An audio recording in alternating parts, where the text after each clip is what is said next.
Ann Gribben is suing singer-entertainer Porter Singletary for the return of her deposit. Ann claims Porter stopped performing halfway through her son's birthday party. All rise.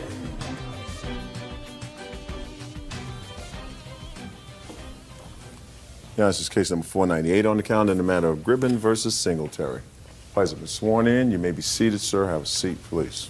Miss Gribben, you hired the defendant, who is a singer, yes, to sing at your son's birthday party. Yes. You gave him a deposit of $250. You want that deposit back because you claim that he came to the party and left after performing 3 songs. Correct. Mr. Singletary says that he came to the party, he was ready to continue with his part of the contract, but you had at least one unruly guest who wouldn't stop heckling him, and you did not take care of your guest. So that's his defense. Yes. How much were you supposed to pay him for the evening? $450 for 4 hours.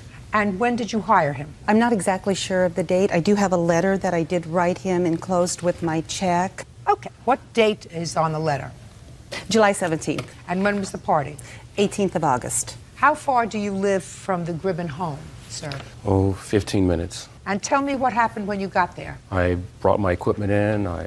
What equipment did you bring? Sound equipment, PA equipment. And you set up? And I set up. What time did you arrive, sir?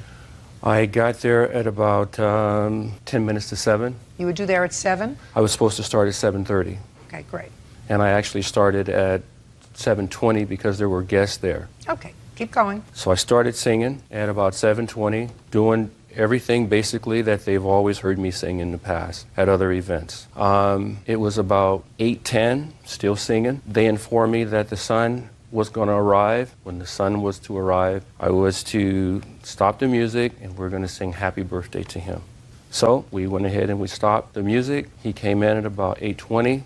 I've already sang an hour. And then the sun comes in and we all sing Happy Birthday. And he comes in, he walks through. I continue to sing. A lady came up to me and she said to me, "Can you pick the pace up a little bit? Can you sing something a little bit more up?" I said, "Sure, fine." Not Miss Gribben. Yeah, I don't know who this person is. You mean the person who came up to you? The person that came up to me. So out of respect to the household and the people that were there, I said, "Okay, fine." So I sang something a little up. I sang 2 more songs. Then the lady, she comes back again and she says, "Could you sing something, a little bit more up?" And I go, "I am singing up. What do you want me to sing?" She says, "Oh, I don't know, just anything, but sing it up." I said, "But if you tell me what kind of music you want, I can sing it." So then she says, "Oh, just go ahead." So I sang a couple of more songs. She comes right back again after 2 songs.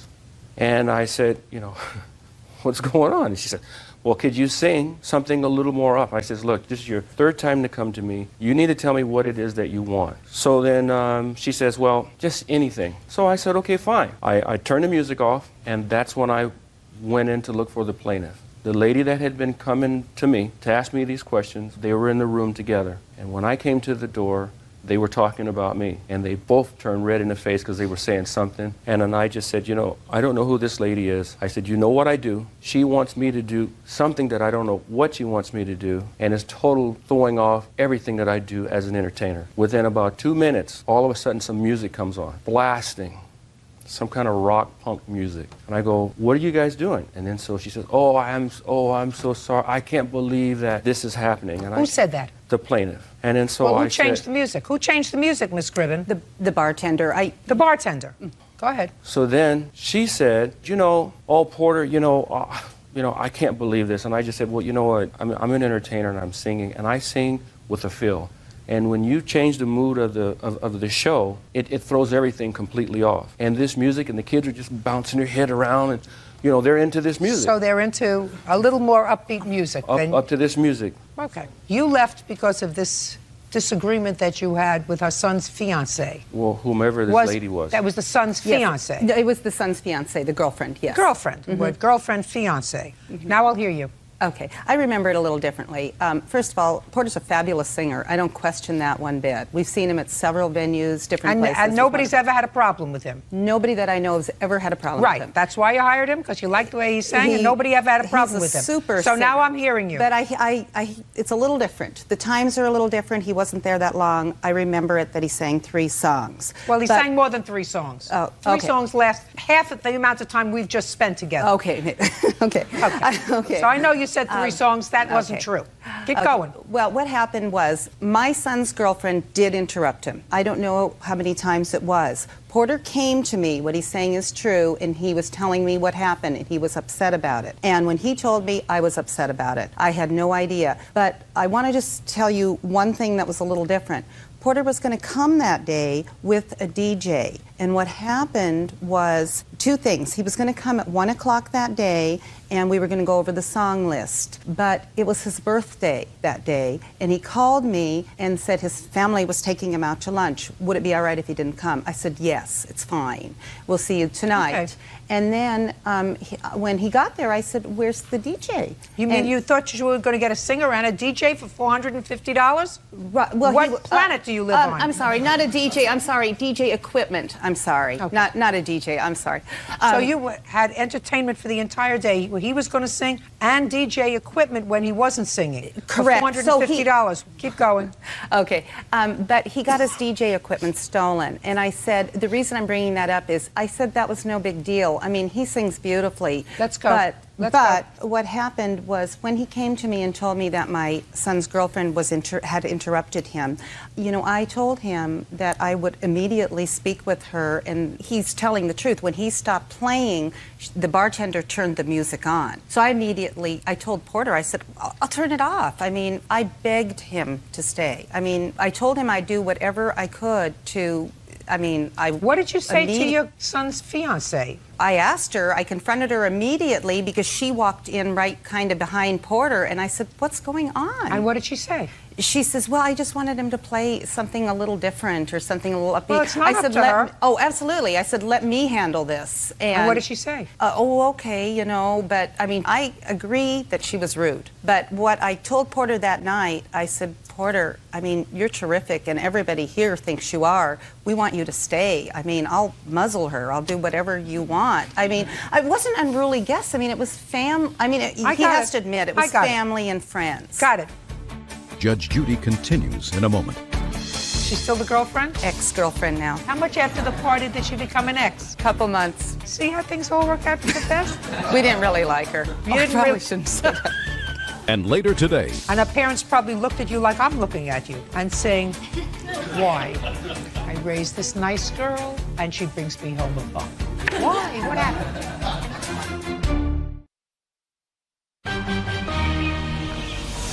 Real cases, real people. Judge Judy. Ann Gribben claims professional singer Porter Singletary stopped performing halfway through her son's birthday party.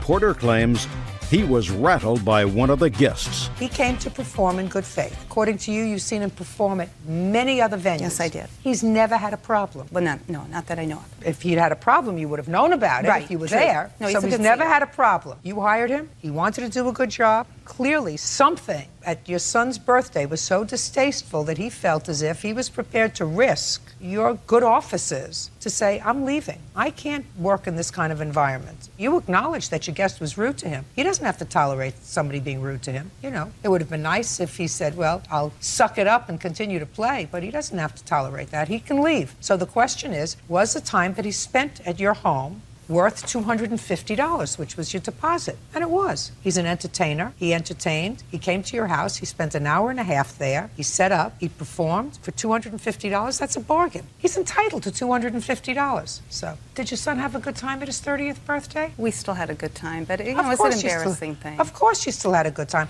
Well, don't you think he was embarrassed? Yeah, I guess I seen it a little bit differently, but I mean, I don't deny that he, you know, is not a good singer. I mean, I can't say that. No, he was embarrassed. It's just that we tried to do our best to make it good with him. I mean, I believe that you did. I believe that you said, let me handle it. You yeah, said I did. To your future daughter-in-law, let me handle it. She's still the girlfriend? Ex-girlfriend now. Ah. See what happens? All things work out for the best. How much after the party did she become an ex? Couple months. Couple of months. See how things all work out for the best?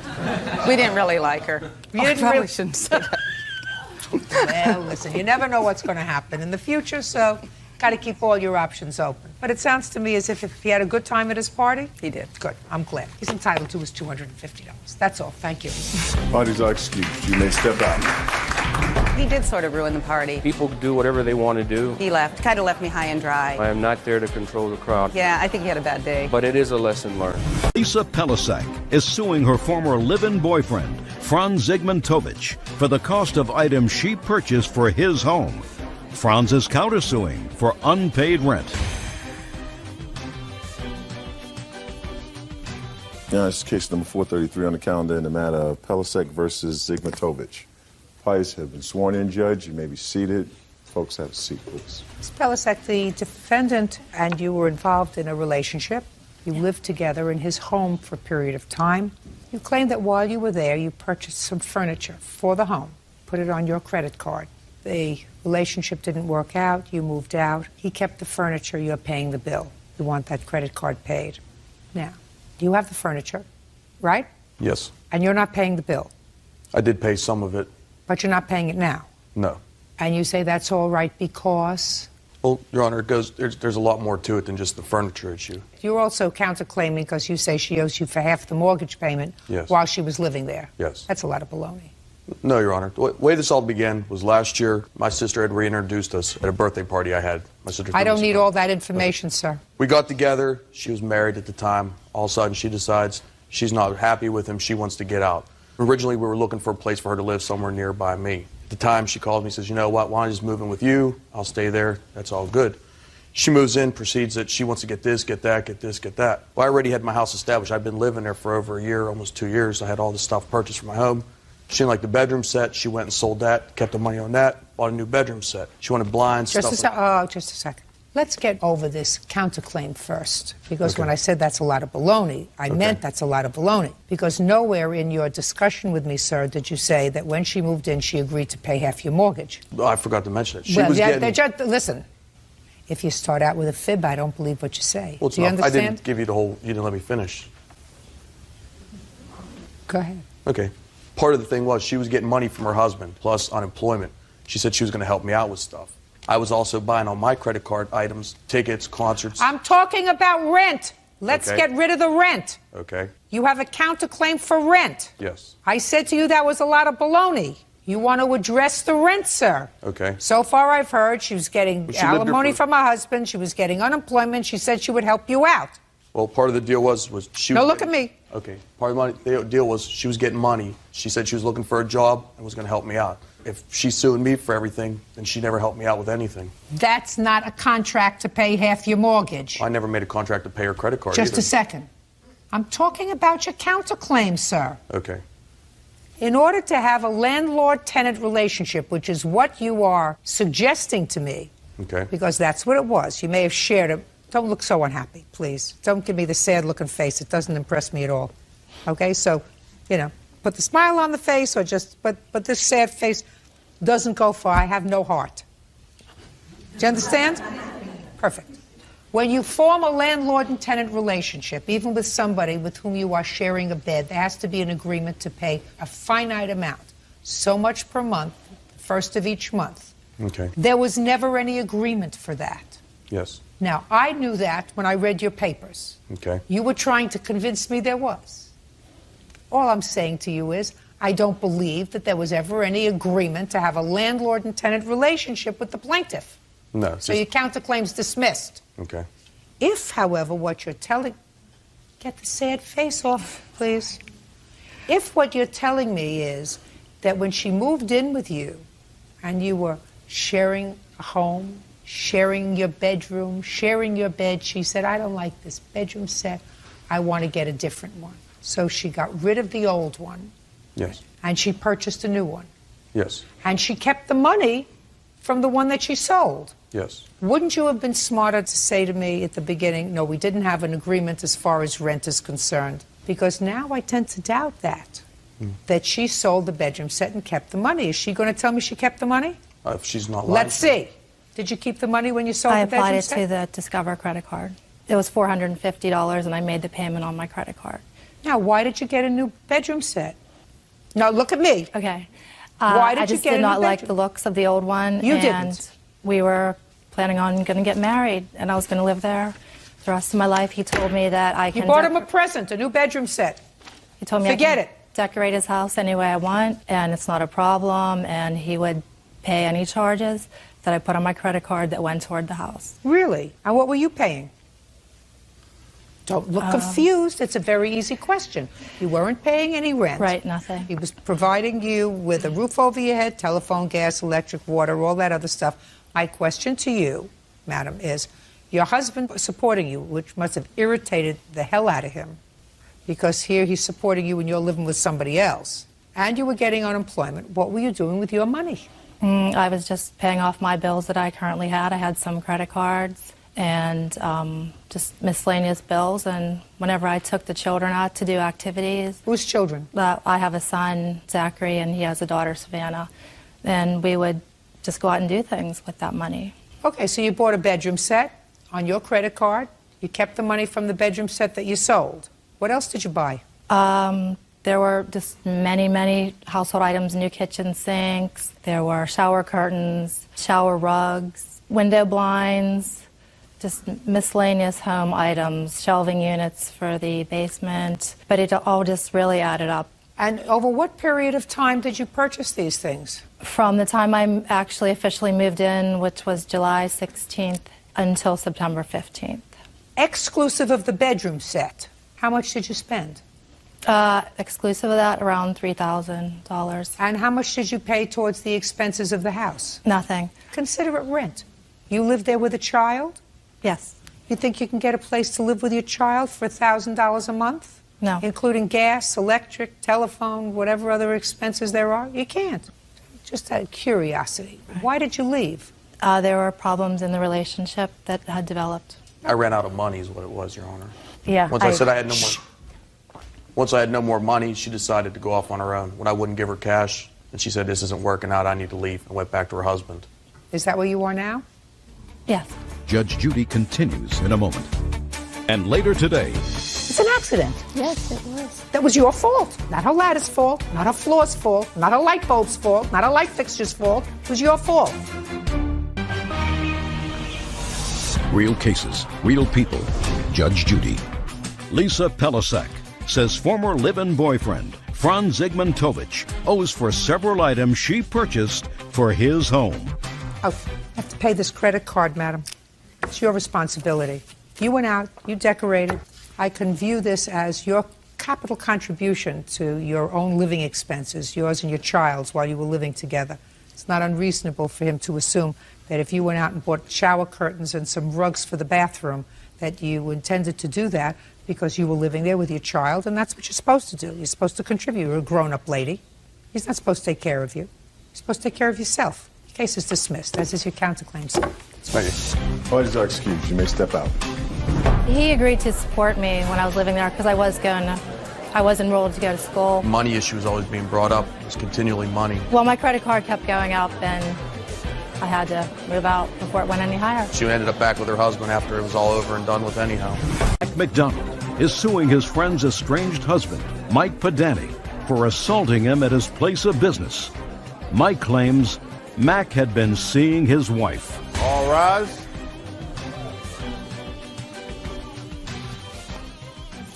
Now, this is case number 384 on the calendar in the matter of McDonald versus Podani. Parties have been sworn in, Judge. You may be seated. Ma'am, have a seat. Who is this? This is Joan.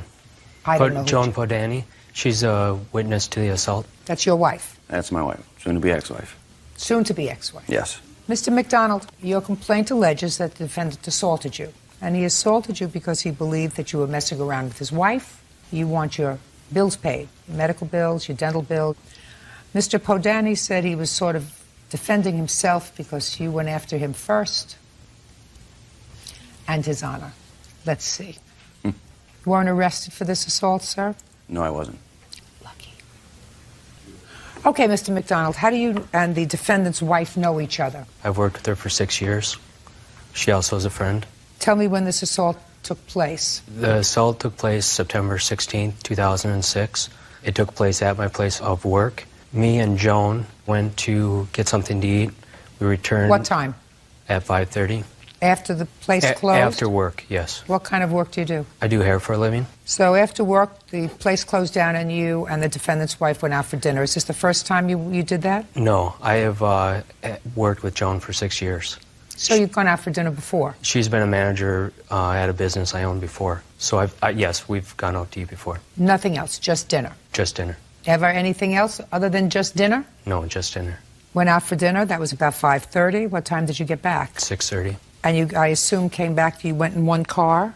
Yes, went in my truck. You were coming back to pick up her car? Correct. That's the scene. Tell me what happened. We pulled up in the parking lot where I work. As I pulled up, I saw that Mike was in the parking lot also. Had you met him before? I've known Mike for most of that 6 years also, to the point of actually playing cards and stuff together.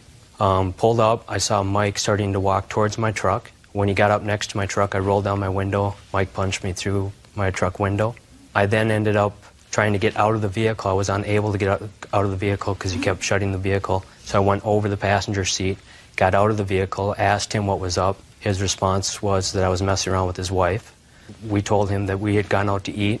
I actually had the food container from going out to eat in my vehicle. I gave that to him.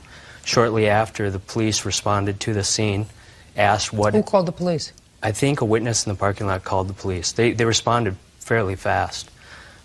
They separated all three parties. Everybody shouting at everybody else? No, it wasn't that. They just separated. There was actually 3 squads that showed up on the scene. They separated Joan, Mike, Where and was myself. Joan? Joan was with me during this time. She was in the passenger seat, so she also had to go out. She was there when the police showed up. The police asked me if I had been assaulted. I said I had. They asked me what I wanted to do about it, if they wanted to charge Mike. I had said no, but I did tell them, at the time I thought I was going to lose a tooth that was already a fake tooth, so I knew it was going to cost me money. So I told them if I lose my tooth, I'd like to have him pay for it. And I also asked the police to let him know not to come around me anymore from that point on. Hindsight, I wish I would have pressed charges at that time. At the time that that happened, I did not, because I knew that that would potentially cause some trouble for their home. Plus, I know that Mike had some potential trouble in the past, and I did not know if that was going to create a bigger problem than what they already had. But since that time, the stitches came out to be the amount that I'm suing for, the $21.29. How many stitches I did ended you up have to with have? 8 stitches in the front and 2 in my mouth. Where? Right there. I have a scar from it. Well, it all started back when I asked my wife if they've been messing around, and she said, no, they haven't. And then she tells me that she's not in love with me anymore. She told me that night that she's working until 6:30. So we were supposed to go out. We had an engagement to go out on a buddy's yacht to go boating. I called her up. She didn't answer the phone. I called her cell phone. She didn't answer that either. I thought maybe she's just cleaning up, so I thought I'd swing out there and help her clean up. What time was she due home, sir? 6:30. So you swung out to see if you could help her clean up? Right.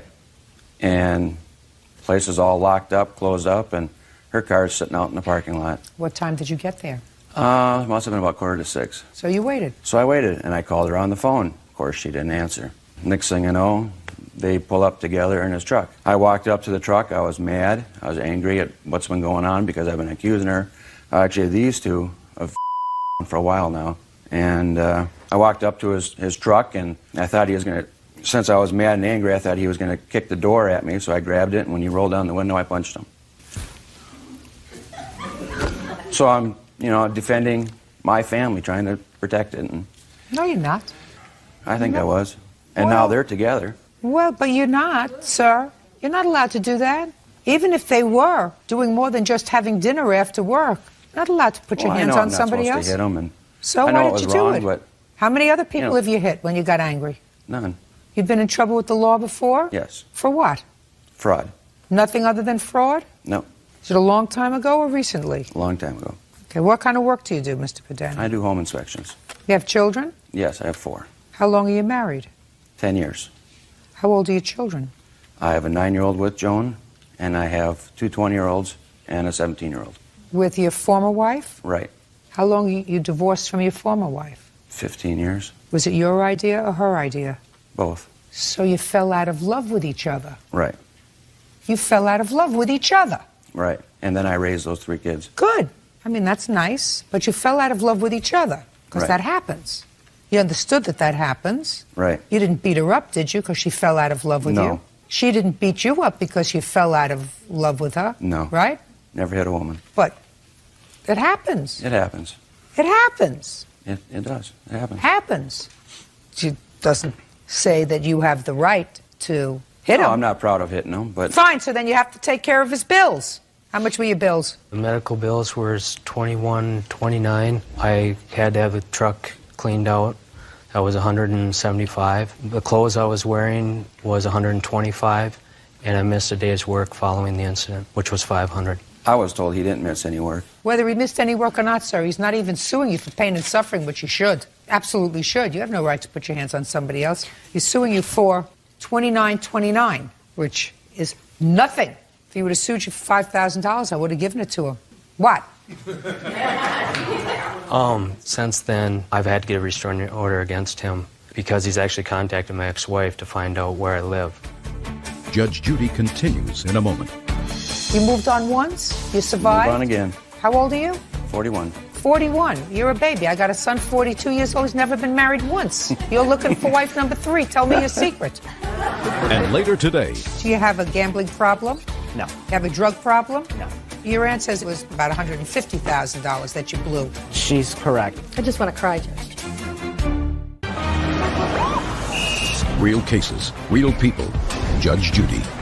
Mac McDonald says his friend's estranged husband, Mike Padani, assaulted him in the parking lot at his work. Mr. McDonald, your complaint alleges that he owes you $29.29. There's no question you're going to get that. I was just gratuitously throwing in that you're entitled to pain and suffering as well. Mr. Padani is lucky that he didn't spend 6 months in jail for assault. I mean, it's over. It's over. It's over. Time to move on. Time to move on. Yep. You moved on once. You survived. Move on again. You're going to move on again. And believe me, how old are you? 41. 41. You're a baby. I got a son 42 years old. He's never been married once. You're looking for wife number 3. Tell me your secret. Judgment for the plaintiff in the amount of $2,929. That's all. Thank you. Parties are excused. You may step out. Sir, wait here. Sir, out the back door to you. Right. It did feel good.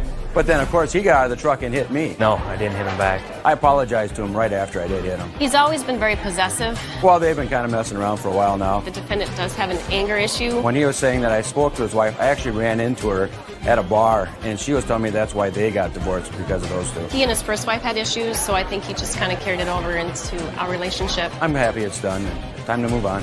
21-year-old Anne Marie Fessler is suing her former roommate, 25-year-old James Hill, for stealing money meant for her boyfriend's bail. All rise. Now, this is case number 406 on the calendar in the matter of Fessler versus Hill. Thank you. You're welcome, Judge. Parties have been sworn in. You may be seated. Ladies, have a seat, please. Miss Fessler, this young man is your boyfriend's nephew. Mm-hmm. Your boyfriend was in jail. Is he still in jail? Yes. What is he in jail for? We had gotten into an argument in a restaurant parking lot, and he hit me. And the cops are called, and he was locked up, and they're holding him for old warrants that he had. Outstanding warrants for what? One was a shoplifting charge from 95. One was a drug charge and something else. I think it had something to do with the drug charge. I'm not exactly sure what. Do you know what he's in jail for? Them fighting all the time, and they're just very dysfunctional. Well, they may be very dysfunctional, but that's not the only reason he's in jail. In any event, it is your claim that you gave him some money to bail out your boyfriend, that he didn't bail out your boyfriend, but he stole your money. And then you think he took some other money from an ATM card. Some convoluted story. In any event, Mr. Hill said, I took $600 to go and bail out my uncle that you did give him. And when he got to the prison to bail him out, it was more than that, so he gave you back your $600. He doesn't know anything about any other stolen money. He says he doesn't know why you would think that he would take property that belongs to you. Okay, Ms. Fessler, when was your boyfriend arrested for domestic violence? November 24th of 2006. And when did you call Mr. Hill about giving him money to go bail him out? I called him and told him what the bail was. He told me to give him the money that I had, and he would see what he can do about getting the rest to go bail him out.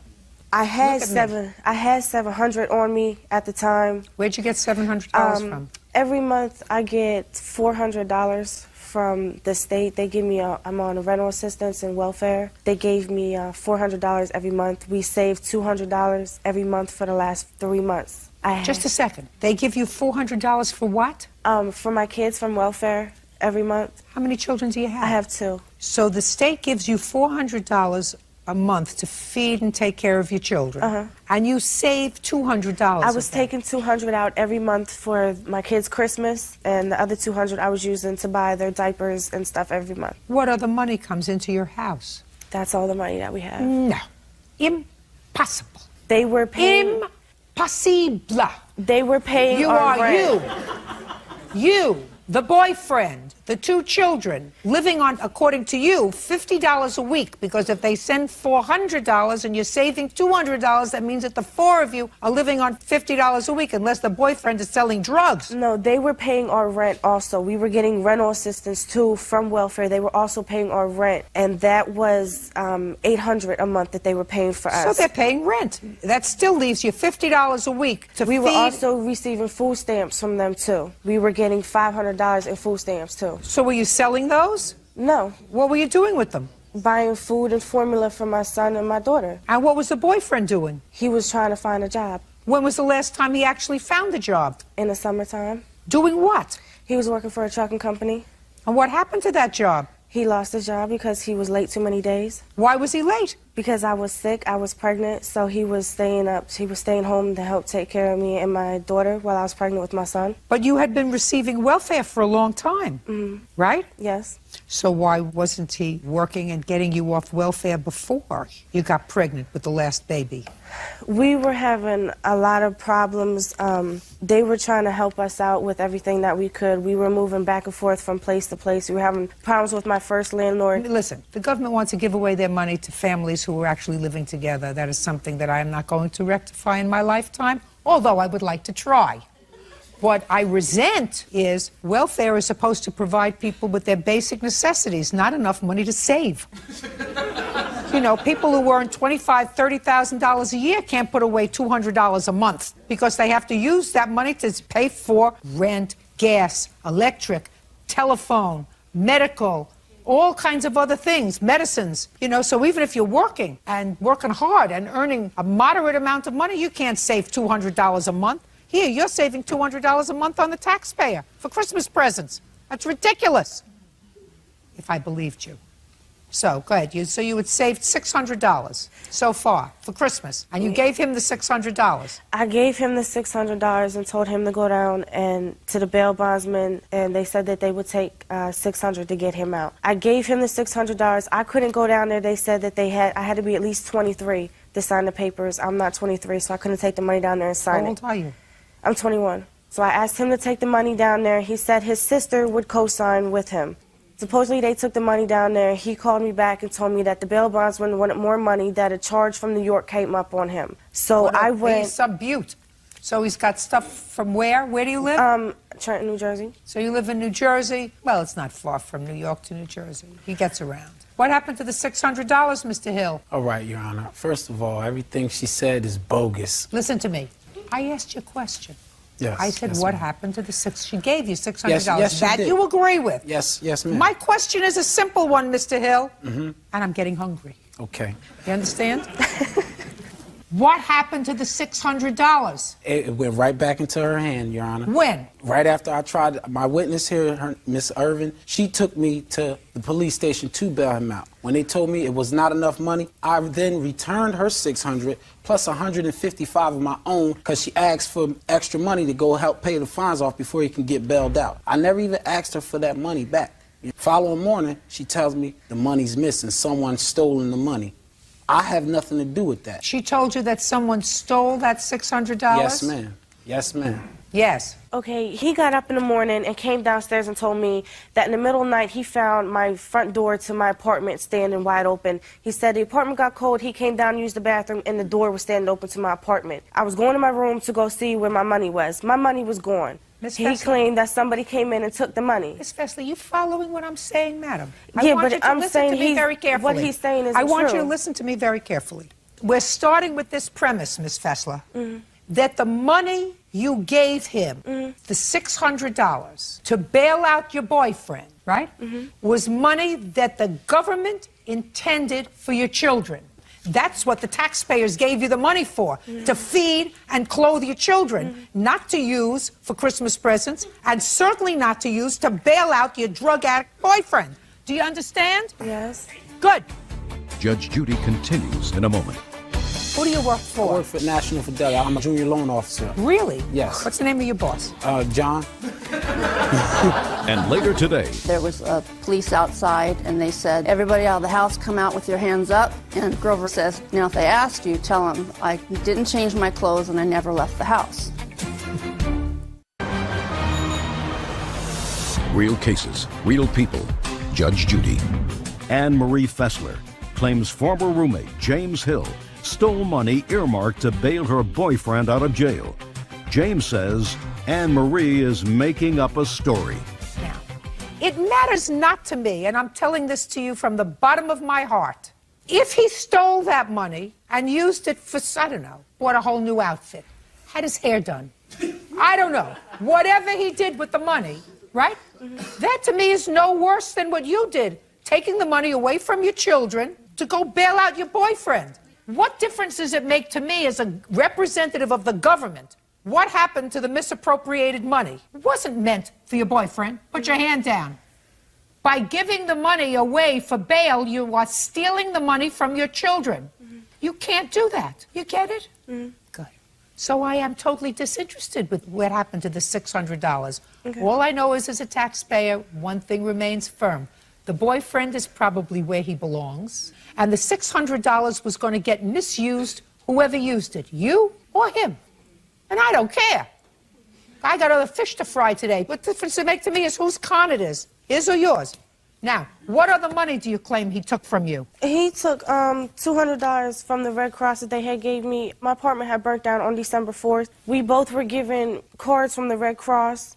I had $722. He received $200 and something. I don't know exactly how much. I had asked him to come into the hotel room with me for a minute to watch my kids while I went to go call my mom. I came back in to get my kids. My mom was taking us to New York to go to court with her. For what?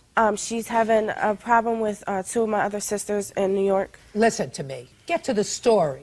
The Red Cross gave you money, and you claim that he took out some money from that card. I got to New York to take the money off the card so I could buy my daughter something to wear. My card was not there. He was the only person in the room. I have a police report stating where the money came from. It came from an ATM machine from a store that's right down the street from where he lives. I never told him the money came from an ATM machine from a store. When I called him and asked him why he took the money, he told me that there's no ATM machine in the store down the street. I never said anything about a store to him. Did you steal any money from her Red Cross card? No, ma'am. You had the cards that they gave us. They give you and only you an access code to those cards. You understand? She asked me to watch the children. My room was 2 doors down from her. I kindly came, watched the children. How can I take something within a matter of seconds? They have an envelope. They give you the card. I don't know. All I'm asking you is, did you take her money? No, ma'am. They put the card inside of an understand. envelope. They put the card inside an envelope, and on the envelope is the PIN number. He knew it too because they gave him the same thing. So we had the same PIN So card? Just a second. Do you work? Yes. No, Who do he you- doesn't. Shh. I don't want to. Who do you work for? I work for National Fidelity. I work. It's like it's a loan officer. I'm a junior loan officer. Do you get paid a weekly salary? Yes. How much? I earn $600 a week. Really? Yes. What's the name of your boss? John. Oh, that's his first name. What's his phone number? Excuse me. Excuse me, phone number. What word didn't Oh, you I understand? can't. I don't know the phone What's number. your work offhand. phone number? Excuse me. My work phone number.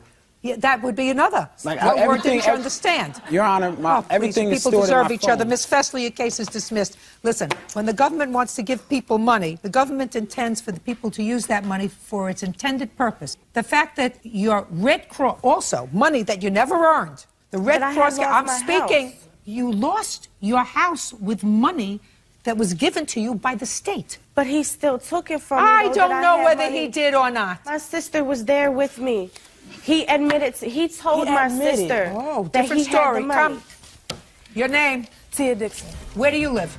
I live with my boyfriend. And what do you do for a living? Well, I'm going to school right now. What school do you go to? Mercer County Community College. How many credits do you take? not know. I would know that. She Like this. She just started. I just She started. I start back next Monday for the second So semester. you're not... Oh, please. All right, you say that this young man admitted he took money from He you. admitted it. When she called him about it, he admitted to her that he took it. How do you know that? Because I was...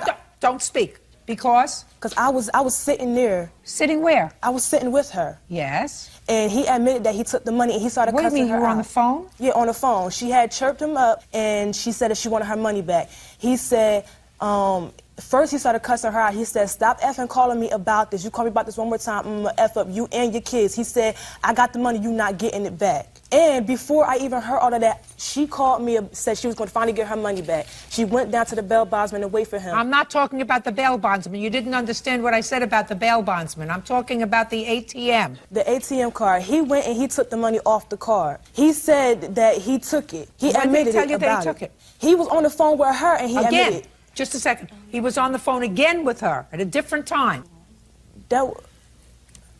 It was a week ago. This happened a week ago. Ms. I called Veslov, him. your case is dismissed. I'm not happy with anybody here. Why don't you all spend a little more time trying to do something productive and a little less time figuring out how to scam the system? Goodbye. Pardon my excuse. You may step out.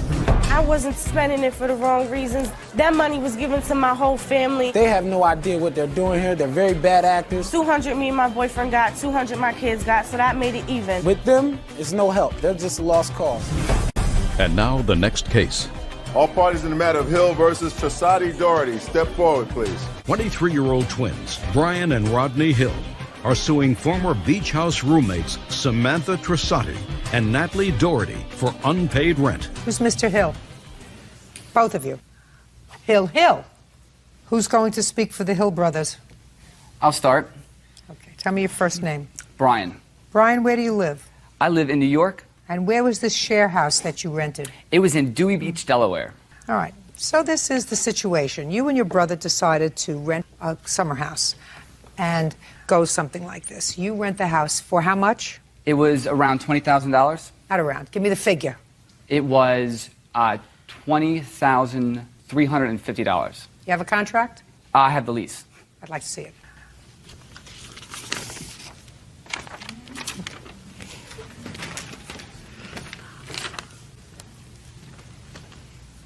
$19,845. Where's $20,350? Oh, it was just what the taxes and stuff they added on the lease. I want to see the lease. This isn't the lease. That's the best thing they could give us for showing. That shows the dates that we had the payments due and that kind of stuff. That's the best thing the realtor could provide us to bring here. How old are you, Brian? I'm 23. Brian, you have a lease agreement. This is not a lease agreement. Nobody rented you their house for $20,000, young man, without giving you a lease. A lease indicating what the rental was, how many people you were allowed to have there, what the term was, from when to when. Do you understand what I'm saying to you, Brian? I do. That's the best thing we could get. Well, that's too bad. You come back when you get something else. Thank you. Pardon my excuse. You may step out. Wow. Judge Judy continues in a moment. So this teaches you a very good lesson. When you come to court, you don't come to court with your ostensible good looks. You come to court with evidence. And not irritate me. It's a very bad thing to irritate me.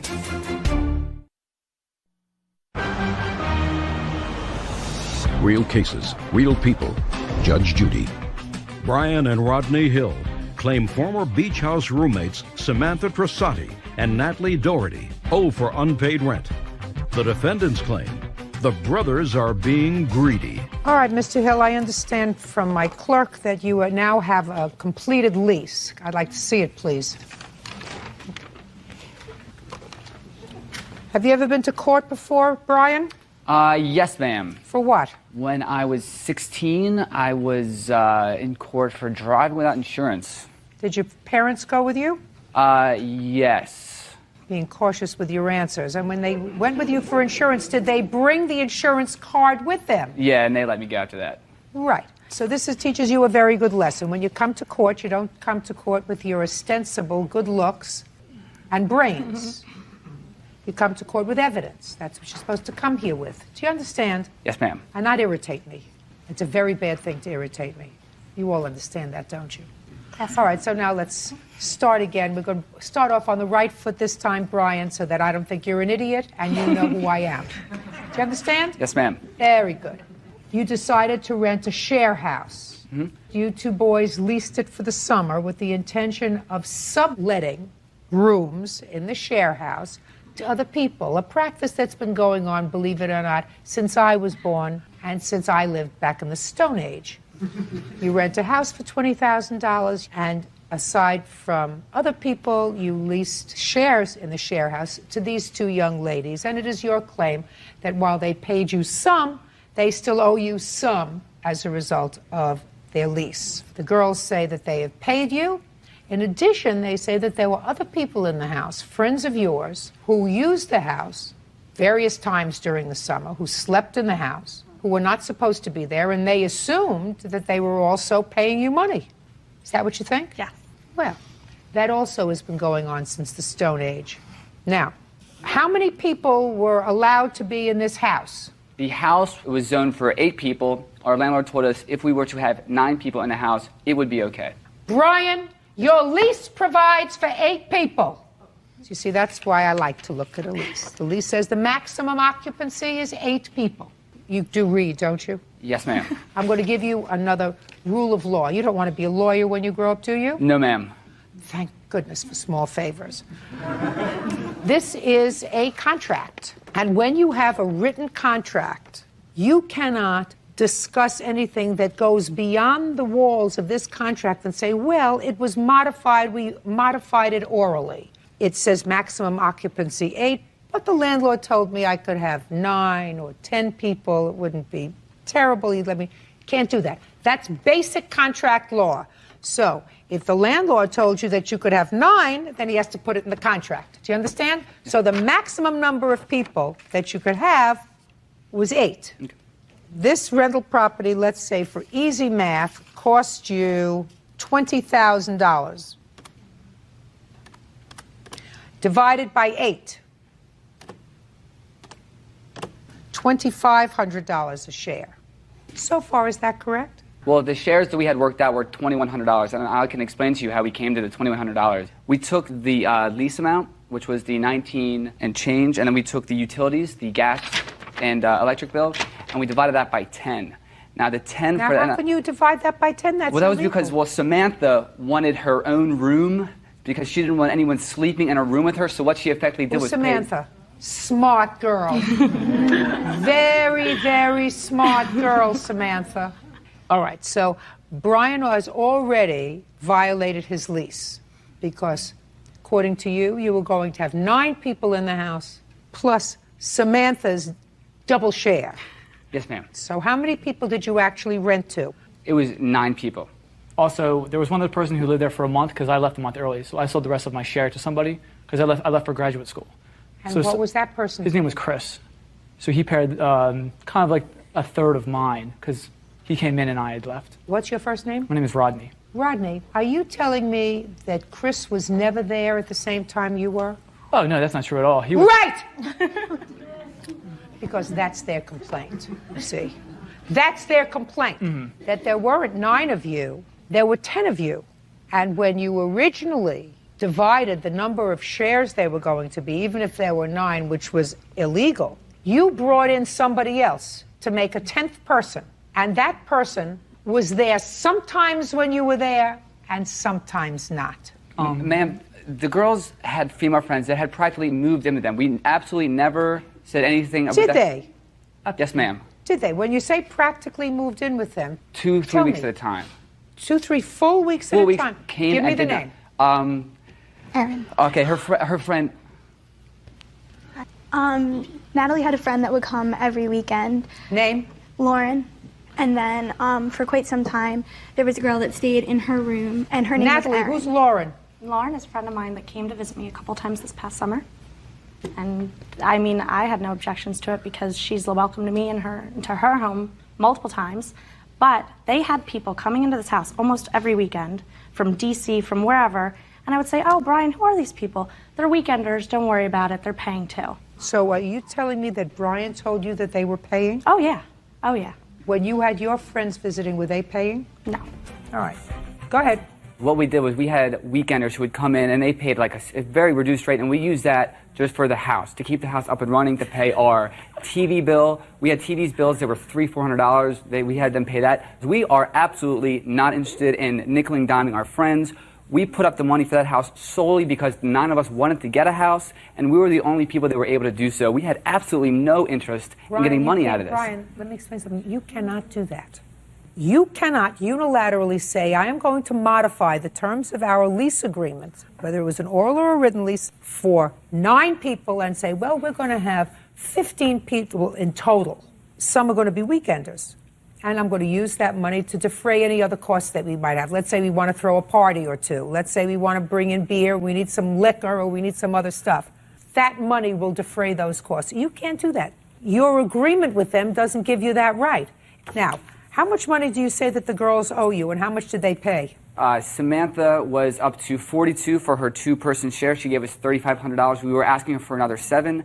And Natalie, as having given us $1,650, and we were just asking the difference between $2,100. When they left for the summer, they said, no problem, we'll pay you, just ask our dads. Our dads will just write you a check for it, no problem. This is what they said. They said, my dad will pay me absolutely, whatever I owe, my dad will pay it. Good. Let's start. Interjection. Natalie, my father died when I was 13, so it's obvious I never said that. I'm sorry, Samantha, I'm sorry. Natalie, how much money did you pay them in total? I paid them $2,000. You have proof of that? I have a check that was written between my grandmother and my aunt, and then the other $500 I gave to Elise before the summer started, and the other $500 I gave in a cash payment over the course of the summer. I believe it was in June. Did everybody pay you in check or check and cash? No, hardly any checks. It was almost all cash, always cash. Do you have any record of payment? No, ma'am. We just assumed that we would all, I mean, we weren't running a business. We were just Well, 9 now friends. you're running a business, so how can you sue if you don't have a record of payment? She says she paid you $2,000, which means at most she owes you $100. Well, I mean, that's not true, but... Oh, my initial reaction was perfect. You say you owe him $100? Sure. Okay. If I must, then I... Well, you owe him $100. No, okay. Go ahead. Sure. Next. What about you? I paid a total of $4,000. I have record of $3,500, which I paid before I moved in. So, what about the rest of the money? I paid in cash during the summer. Show me the record. I assume you don't have a record of Samantha's either. So you say at most you owe $200. Is that right? Mm-hmm. I don't believe you. When you paid your $2,000, tell me the way you made the payments. First off, it was $250. I believe it was like, I decided that I would definitely live in the house probably the beginning of April. Okay, my apologies, Your Honor. Beginning of April, $250 to Elise. I said, please give this to Brian and Rodney. They live next door to her. Passed it on, supposedly. Then another $250 a couple weeks later, $500 down. Then I went and saw my grandmother, saw my aunt, and they said, of course, we'll be willing to help you. Wrote a check from Elizabeth Harris to Rodney Hill, $1,000. Paid so far we're $1,500. Yes. Okay, and then by the end of June, at the very latest, another $500 in cash, just from money that I made as being a waitress over the summer. Okay, and you paid $3,500 that you can prove. Yes. That you can prove. Yes. Okay, go ahead. The $500 they've both exaggerated beyond what we said they paid is entirely made up. If you're going to be in business, you have to keep records. You're quite right. Well, I know I'm right. Thank you. If you want to be in business, you have to keep records. Your brother just told me he doesn't know. He thinks that they gave you so far $1,650. It could be $1,500. Maybe it's only $1,500 that she gave you. Your Honor, I can actually say she didn't give me $500, which is why I don't believe she gave the $500. She actually gave me $750. So I do So not instead believe... of $500, she gave you $750. Yeah. So if her records are incorrect there, I don't see how she could say that. Okay, she Natalie. Actually, Natalie. Your Honor. Sit down. How is Sit down. Sit. And speak not. Natalie, you owe him another $100. Okay. Samantha. Yes. You owe him $700. Because you do have records of $3,500. And anybody who has records of $3,500 has the records of the rest. So next time, don't go into business, guys. You're not smart enough. That's all. Parties are excused. You may step out. We're just not cheap guys. We're very easygoing. We don't keep records. We're not accountants. You just have to know when to put your foot down and to use contracts and to use your intelligence to prevent things like this from happening. Well, I would have paid it if they proved that I owed it. I think I'm just going to only pick closer friends. You know what? I'm not going to start being really crazy about money and using in contracts and everything. I'm just going to choose my friends better. After the maybe first 3 weeks of summer, I didn't even go in the house unless it was to shower, to get dressed, or to come home to pass out. We had a great time. What can we say? We're young. We're fun. I don't even know who was in that house. It was terrible. You'd walk upstairs, and there'd be people passed out on the floor. Walking over them while they were passed out on my floor when I was trying to get orange juice in the morning. Beer everywhere. And I'm not saying I was an angel this summer. I'm just saying that I really did not like the environment of that home. Contracts next time. Never live with them again. All I have to say is, for anyone looking to live in a beach house with these two girls, beware. Justin Munson is suing the mother of his daughter, Tasha Schnipkowite, for the return of his belongings and an unpaid electric bill. Order. All rise. That's case number 272 on the calendar in the matter of Munson versus Schnipkowite. Parties have been sworn in. You may be seated. Mr. Munson, you and the defendant lived together on and off for about 3 years, according to the complaint that I read. Yeah. You have one child together, and the defendant has one from another relationship. It is your complaint that when this miserable relationship finally terminated, the defendant cleaned out the apartment of property that belonged to you. You want your property back. It is suggested in the complaint that you have a domestic violence problem, which means a short fuse or an assaultive personality, and that the defendant has an alcohol problem. And these two children, unfortunately, have to suffer through all of that. The defendant says she took only the property that was hers, and she is counterclaiming for the assault that she alleges was perpetrated by you, which caused this final separation. Is that correct? Correct. You lived on and off for 3 years. How old is the child that you have together? 1. And how old is your other child? My son is 10. And there was a time when both of these children were removed from your custody by Child Protective Services. No. Just 1. Just 1. Actually, my ex-husband and I have joint custody. I had physical care of my oldest son up until 2005, and then physical care went over to my ex-husband, and it went from him having weekends to me having weekends, Your Honor. That was through Child Protective Services? No, not on my son, just on Emma, Your Honor. Just on our daughter. So Child Protective Services did not remove the older child and place the older child in foster care, but they removed the younger child. How old was Emma when she was removed? She was 5 weeks old, but it was in my relative. I'm sorry, 5 weeks old, Your Honor. Why was she removed? The defendant had put bruises. I have pictures of what he did to her and what he did to me at the time, and this is why she was removed. Can I see it, please? Yes. And he was actually founded for the abuse on her face and pleaded out to the abuse on me. Judge, there is another thing that is being removed for that, for being both of us being founded for that bruise on her, and it's still in our appeal. Who's responsible for the bruises on the defendant? That's me. That would be you? I pleaded guilty, yep. How many times did you plead guilty to assault? Just once. He was arrested several times, sorry. Prior to your relationship with the defendant, were you involved in another relationship? Yes. Were you ever arrested with regard to that relationship for domestic violence? We both were, yes. Didn't ask about both. Did. I said you. Yes, I did. What are you smiling about? Because it's not nice for me what I did. I regret it. Well, then why are you smiling? That's an inappropriate affect. You know what they say about inappropriate affect? They usually say that you're crazy when you have inappropriate affect. Is your grandmother still alive? 1, yes. Okay, if somebody said to you that your grandmother died, would you smile?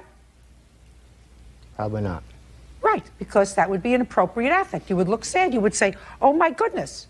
So when I ask you about who did this and whether you were ever arrested for domestic violence and you smile, it's inappropriate. Sorry, Judge. You did it again. What stuff do you claim she took? Let's just get to it. Tools. Tools. You have his tools? I have pictures of what tools I have. There's no way anything in the house was close.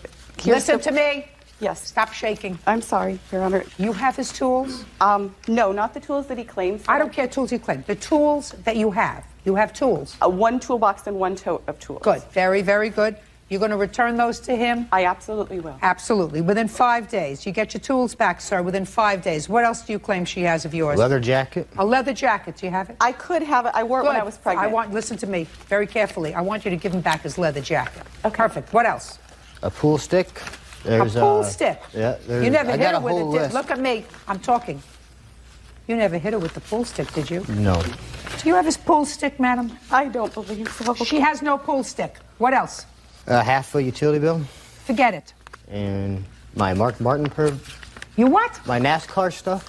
Your NASCAR stuff. What kind of NASCAR stuff? Mark Martin, Propeller, you know, like cars. I have no idea. You're mumbling, you're garbling your words. Mark Martin cars, there's like number 6, the race car NASCAR. A race car number 6. Do you have his race car We NASCAR? redid my son's room in NASCAR, and he gave this Mark Martin stuff. My son's a junior fan. That's he gave it not to my true, son Your in his Honor. room. Just 1 second. I want you to consider it a gift to the 10-year-old. What's next? That's it. That's it. Listen, within 5 days, you're going to return to him in a nice box his tools that you have and his leather jacket. Okay. You're going to look around and see if you can find his pool cue. Okay. If you can find his pool cue, you're going to send it to him. Who are you? Sorry, I'm his mother. I wouldn't acknowledge that fact before all these people. Madam, do you hear what I just said? He sued for his property. He just told me what his property was. Don't help him. That's what he says his property was. Excuse me, Judge. He didn't understand, I'm sure. He didn't understand? That's not my problem. I didn't raise him. That's your problem. You raised an abuser. That's your problem. I would take care of that before I took care of anything else. I went through my class on that, excuse me, Judge. Let me explain something. Did you go through the class the last time you beat up a woman? I didn't have to because we was a mutual agreement. Mutual combatants. He graduated BEP and did it Listen. again. I'm sorry, Your Honor. I got it. I'm not excusing you. You picked him. I got a restraining order and left. Very good. For You're my going to kids. get your stuff all ready. I got that restraining order right here saying that why did she stay in my house before then? She still came in. Mr. Munson, you came to court asking for the court's help in getting you your property back. She says she has some tools that belong to you, and she's more than willing to give you those tools back. She also believes she has your leather jacket, which she is going to give you back. You also want a little toy car. There's a bunch of them. And she was honest with me the first two things. She said, I think I have his tools, and I have his leather jacket. About the cars, you redecorated, while you were together, the 10-year-old's room, and you put those cars in his room. That makes it a gift. You don't get those back. That's because it's a 2-bedroom apartment. Where else are we going to put it in our 2-bedroom apartment? You don't want me to answer that question, sir. Judge Judy continues in a moment. Is he your only child? No. Are the other ones normal? Yes. The other one is normal. Both of them. He's not normal. Real cases, real people. Judge Judy. Justin Munson claims the mother of his daughter, Tasha Schnipkowite, won't return his tools or his NASCAR collectibles. Tasha is countersuing, claiming Justin physically abused her and their infant daughter. Now I want you to give me the date of this assault that you are complaining about. It was Memorial Weekend, May of 2006. That wasn't this assault, was it? No, that was October when my daughter was removed, October of 05. All I have is my hospital records of the Can I Memorial see it, please? Absolutely, Your Honor. In that incident, he had swelled my eyes shut. Do you have any photographs? I didn't get photographs. Okay. I would like you to tell me what happened on Memorial Day. Okay. I picked him up from work, and we had went out for a couple drinks, and he has a very, very jealous tendency. Why were you drinking? You got a problem? He states that I have a problem drinking, Your Honor. I don't drink any more than anybody else might. Okay. You may or may not, but I wouldn't drink at all. That's true. That is true. So you went out for a couple of drinks, and prior to that, we'd separated, and I just moved back in with him. And when we were separated, I had started dating somebody else. And he always wanted me to tell him in detail everything about the man. Well, when he drank, that's when his anger really flares. And so we had gotten home, and he started asking me questions about the other gentleman. And I wasn't willing to talk about it, so he held me down on the couch. And he just over and over in my head and in my face. And I had to wait till he passed out, and I ran down the street to my mother's house. And my mother then called the DHS because we had a visit with our daughter that weekend. And they didn't think that our daughter should come the next day with me looking the way I did. And okay. Okay. You want to tell me your version, Mr. Munson, of what happened on Memorial Day? She got hit by a softball, Judge. That guy written right here, statement from her saying she did. You mean from the emergency room? Nope, from the emergency room said that, and from what she told the DHS. I had said I would never get my daughter daughter back. That's no question. That's what she told them, that she got hit with a softball Yeah. or maybe a bus. That's not what I'm asking you. I'm asking you what happened on Memorial Day, sir. I expect an answer. Look, don't look there. I will. And don't look there. listen to me. There is no question you assaulted her on Memorial Day. There is no question in my mind that you assaulted her on Memorial Day. Maybe you have an excuse. Maybe there was a reason. Maybe you were drinking. Maybe she was drinking. But don't tell me she got hit with a baseball. Do you understand? That's what she told them so that they weren't going to remove the little girl again or keep you both from her because of the domestic violence. So let's hear it. I was out with my friend in Illinois that day. Why didn't you bring your witness? Because I was told that I didn't need him. Well, you do. There you go with that stupid affect again, Mr. Munson.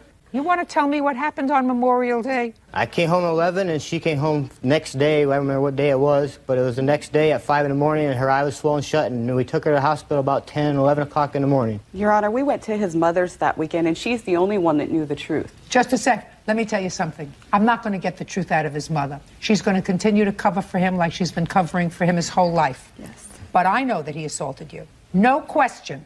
And it would be outrageous for you to say a word. Do you understand? Yes. Good. Can I please have the medical report, please? One of these days, he's going to really hurt somebody, madam. He's going to really hurt somebody because he's a nasty drunk. He's a nasty, vicious drunk.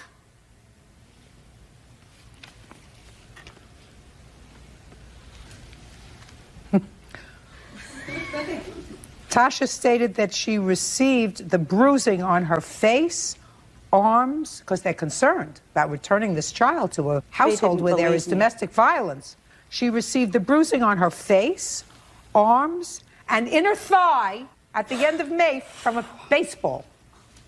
You got it. Is he your only child? No. Are the other ones normal?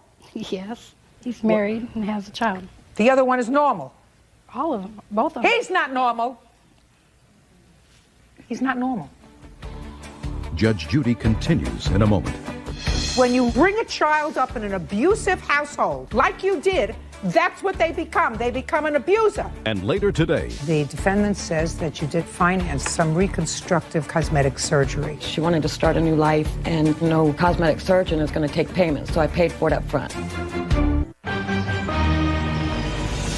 real cases, real people. Judge Judy. Justin Munson claims the mother of his daughter, Tasha Schnipkowite, won't return his tools or his NASCAR collectibles. Tasha is countersuing, claiming Justin physically abused her and their infant daughter. Okay. Were you married to their father? Yes. Did he beat you? Yes. Did he beat you? Yes. That's what happens. Abusers see their mothers abused. That's what they think happens. That's the way they think people live. You're allowed to do it. It's accepted. Don't you read things? Don't you watch television? Don't you see documentaries? Don't you read newspapers? When you bring a child up in an abusive household, like you did, that's what they become. They become an abuser, like your son. And don't make excuses for him. You may have made excuses for your husband, but don't make excuses for your son. Judgment for the defendant on the counterclaim in the amount of $5,000. Thank you very much. That's it. By the excuse, sir, stay here. Stay here for a moment. It took a lot for me to move on, and now I'm doing, I don't want to stay with an abusive man. Hitting over head with a pan. I got hit with anything she could grab. I don't want to raise my kids to grow up to be what he is. I was wrong in what I've done, yes, but I mean, I took my part in doing my classes to make myself better. He promised he'd change, and again, it just kept happening over and over and over. I got a good woman now that she has no problem with me. When you start seeing those red flags, get out. 25-year-old Carrie Cole is suing neighbors John and Marcy Moser for damage to her car. Carrie says Marcy's son, 16-year-old Justin Snoke, threw a chair at her while she was driving down the street.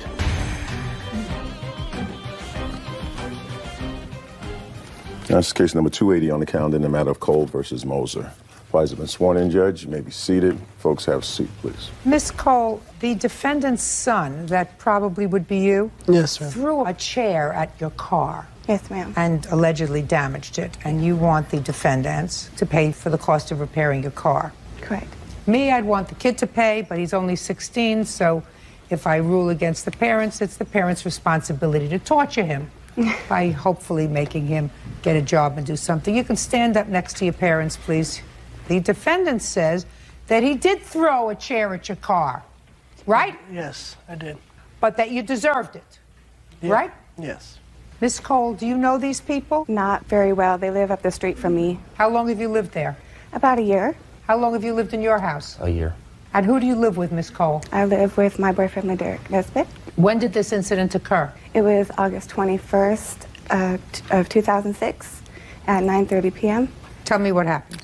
I had just dropped my boyfriend off at work, and I was on my way home, and I turned onto our street. They live on like the second house on the street, and the chair came and hit my window and kind of rolled down my car, and I swerved over, pulled over, and got out. And I was angry and scared at the same time. I was 6 months pregnant at the time. And I asked him if he had anything else to throw at my effing truck. And they were just screaming at me to slow down. And I got back in my truck, and I told them I was going to let my boyfriend handle it because I'm not a confrontational kind of person. Good. So, very smart. So I got back in my car. I went home and called the police. The officer came to my home and asked me to drive around to their house. I had my sister and her friend with me at the time, and we went around there, and me and I believe his father and the officer were just looking at my vehicle when I'm not sure how many people were there. More than 5-6 people were in the street with my sister and her friend arguing and cursing, and I got so overwhelmed with them yelling, calling me a criminal. I could have hit their children or their pets or... You think you were going too fast? I do not. I had just turned a corner, so I don't believe I was speeding, no. Okay. Do you work, Miss Cole? I do. Right now I'm on maternity leave, though. All right, young man. Why don't you tell me about what happened on August 21st? Well, we were sitting outside, and we were Who was sitting outside? Me and everybody seen here, and I had some friends over because we were going to go ride. Riding where? Ride my bike, just ride around town. And she comes hauling around the corner. She doesn't even lose any speed around the corner. And before, when she went down the street first, she was going pretty fast, and we all yelled at her to slow down. And then on our way back, you know, about 20, 30 minutes later, she comes hauling around the corner, loses no speed at all, and I'm sitting in a chair, and my reaction is just to throw it. Well, you can't do that. No. You can't do that. That's outrageous. It's very simple. I wish they were all so simple. If you think she's speeding, she's not doing the right thing, call the police. And if you think she's acting in an irresponsible manner, send her a letter that she's endangering people in the street. But you don't pick up an object and throw it at her. What if you had a gun in your hand? Would you have shot her? No. Well, what if you threw a chair at her and she lost control of her car and went into a tree and got hurt? But what if it was my friends on the bike, or me on the bike, or my little cousin? They weren't! You were sitting on your porch, in your chair. But what if you threw a chair at her car and she lost control of her car and swerved off and went into somebody's porch where they were sitting on their porch? You know whose fault that would be? Mine. Right. We don't have vigilantes here. You ever been in trouble with the law before? Look at me. Have you ever been in trouble with the law before? No, not a big trouble. Not a big trouble? No. What kind of little trouble? Just like curfew. What does that mean, like curfew? Just being out like 10 minutes past curfew. Right. You think I believe that? Can I see pictures of the truck? Yes, ma'am. I just have a couple of things to ask. First of all, we were sitting in the driveway, not on a porch. I don't care if you're sitting on the driveway, the porch, or in your We've attic. already asked her plenty of times as she was driving down our street to slow down. How have you asked her, Mr. Moser? Well, yelling at her while That's not asking her. It is asking her. We're No, Mr. Moser. Okay, we're telling her. No, Mr. Moser. What you do is you write her a letter. We didn't know where she lived. Then you call the police. We and you did. Give them, when? We called the police the very first time. They said that the only thing you can get is a license plate number. So why didn't you do that? We didn't. She's going too fast. Oh, Mr. Moser, that's a lot of baloney. Well, okay. That's a lot of baloney, sir. All right. Because, listen to me, if you saw this lady time and time again coming past your house, and she lives a block away from where you live, then you go and look for her car in the year that she's been living there. So don't give me a lot of baloney. She lives behind another house. When was the last time, sir, that you followed the car to try to get a license plate to give the police? I'm which not is a what cop. they said. That's not my job. No, but it's your son's job to throw a chair at the car. It's her job to be responsible for the vehicle. It's not your job to police her, Mr. Moser. That's not your job. Right. Your job is to police your own children. And I was doing that. You weren't policing your children. Well, someone needs to police her. That's the job of the police, Well, not your you're asking me 16-year-old to follow son. her. Oh, you're an idiot. No wonder he threw a chair at So her. he's an idiot too then? Well, he is, certainly. The apple don't fall far from the tree, Mr. Moser. Judge Judy continues in a moment. If he threw a chair at her car and she was killed, you would be visiting him in state's prison. And if you don't get that, I can't do anything about it. You're too old and too thick. And later today, Who are the witnesses? They're neighbors across the street from them. You live across the street from them? Yes. My sympathies.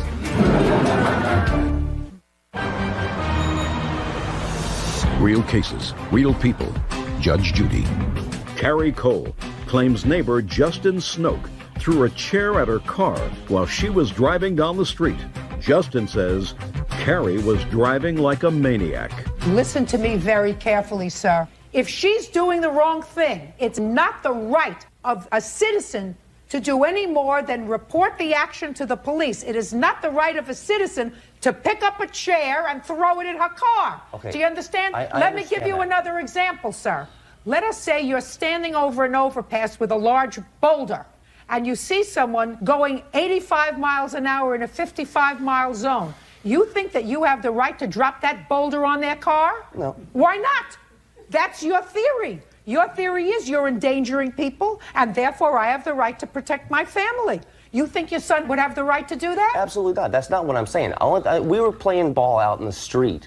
And No, you were not. That's a lie. That is a bald-faced lie. No, because listen, the very first time this lady came down our street, we were playing ball in the middle of the street. She did not slow down for us at all. We grabbed the kids. That's not true, Yana. Shut a second. Of course it's not true. Okay. He's making it up as he's going along. Making it up as he's going along. But on the way home, he's sitting with his behind in a chair. Wasn't dangerous. The incident playing the ball was not on the same time. Several times for 3 months to slow down. Call the police. We did. You on the don't night of the throw incident. a chair. The night of the incident, before the chair was thrown. Just a second. Would you do me a favor? Go and tell him I've had enough of him, please. I've told him. I had enough. Mr. Moser, listen to me. You're wrong. And if you don't get it, I feel sorry for you. And if your son's broken curfew before, and I just have a sense, right here, based on my experience, that a 10-minute curfew violation isn't the only difficulty you've had with him, sir. He's never been a problem. Well, I guarantee you, father like you, he's gonna be. Well. Can I have an estimate of the damage, please? I also have a police report if you would like to see it. No, I don't have to see it. Would you like to see the letter from the police officer that responded to the incident? No, I would not. Even it states everything that she stated at the time of the accident. Listen to me very carefully, sir. I don't have to hear any hearsay or look at any hearsay. It's as simple a case as I would want to try 30 times a day. If she was speeding, that's not what I'm here for. What I'm here for is your son's act in picking up a chair and throwing it at her moving car. That he cannot do. And if you don't get it, I can't help you, sir. You've reached this age in your life when you are beyond redemption and beyond help. Say nothing else. The case, as far as you're concerned, is over. She may have done the wrong thing. I am not here to judge that. That is up to the police. We did that night. Here's right here. Put it down. You don't get it. You just got to make a statement that the police are doing their job. Well, then read what the police did for his job. I don't know how I can make it any more plain to you, sir. If your son threw a chair at her car and she lost control of the car and she were killed, he would have been charged with manslaughter. Do you understand that? I understand. Do you understand that? Whether she was speeding, whether she was coking up in the car, whether she was drinking, if he threw a chair at her car and her car went out of control and she was killed, you would be visiting him in state's prison. And if you don't get that, I can't do anything about it. You're too old and too thick. How much did it cost you to fix the car? $932. Judgment for the plaintiff, that's all. Parties are excused. You may step out. The damage that they're asking for is not all the damage. Her window was up. How do you damage a seatbelt when the window's up? I was 6 months pregnant at the time. It could have been much worse, and thank goodness it wasn't. I was in the wrong, you're right, but I mean, I still believe, what if it was my little cousin? Jennifer Richardson is suing her estranged mother-in-law, Sandra Richardson, for the value of a 2001 Chevy Monte Carlo she bought from her. Jennifer claims Sandra refuses to hand over the title. Order. All rise. Now, this is case number 362 on the calendar in the matter of Richardson versus Richardson. Thank you. You're welcome. Judge Pies have been sworn in, Your Honor. You may be seated. Sir, have a seat. Miss Richardson, this is your soon-to-be ex-mother-in-law, and I assume that sitting in a witness chair is your soon-to-be ex-husband. Yes. Okay. According to you, you purchased a home for your son and his wife, and the idea was that you and your husband were going to live with them. Unfortunately, your husband became ill and passed away. The house was originally bought for us. Yes, the house was originally with bought... our money. No, I'm well, sorry, Your Honor. No, it was your money. Well, can I just say something? If she wants to lie about just a second. 10,000. Just a second. Who paid the mortgage on the house? I did. It was in my name. I didn't ask you if it was in your name. I said who paid the mortgage. For the first 8 months, my husband and I did. When they moved in, they shared the responsibility. That's what I gather. The first several months, you and your husband were making the mortgage payments on the house, and then you and your husband moved in, and then you split the mortgage payments, right? Yes. But the house was purchased for them, and they were there alone for a period of time. Anyway, the house is really not the issue unless we get to the counter. Don't interrupt me. House isn't really the issue until we get to the counterclaim. We're going to talk about the house in a moment. This has to do with the car that you purchased in your name, but that your daughter-in-law used, but your daughter-in-law used it to take you around from place to place, all your appointments. She sort of chauffeured you around. Anyway, there came a time when you left the house, and shortly after you leaving the house, your daughter-in-law and son split up. Right. Your daughter-in-law went home to her family. Where do you live now? That's not what happened. Where do you live now? I live with my mother. In what state? In Florida. And where do you live? Michigan. Okay. Did you take the car with you? At what Where time? is the car now? My husband has it. Okay.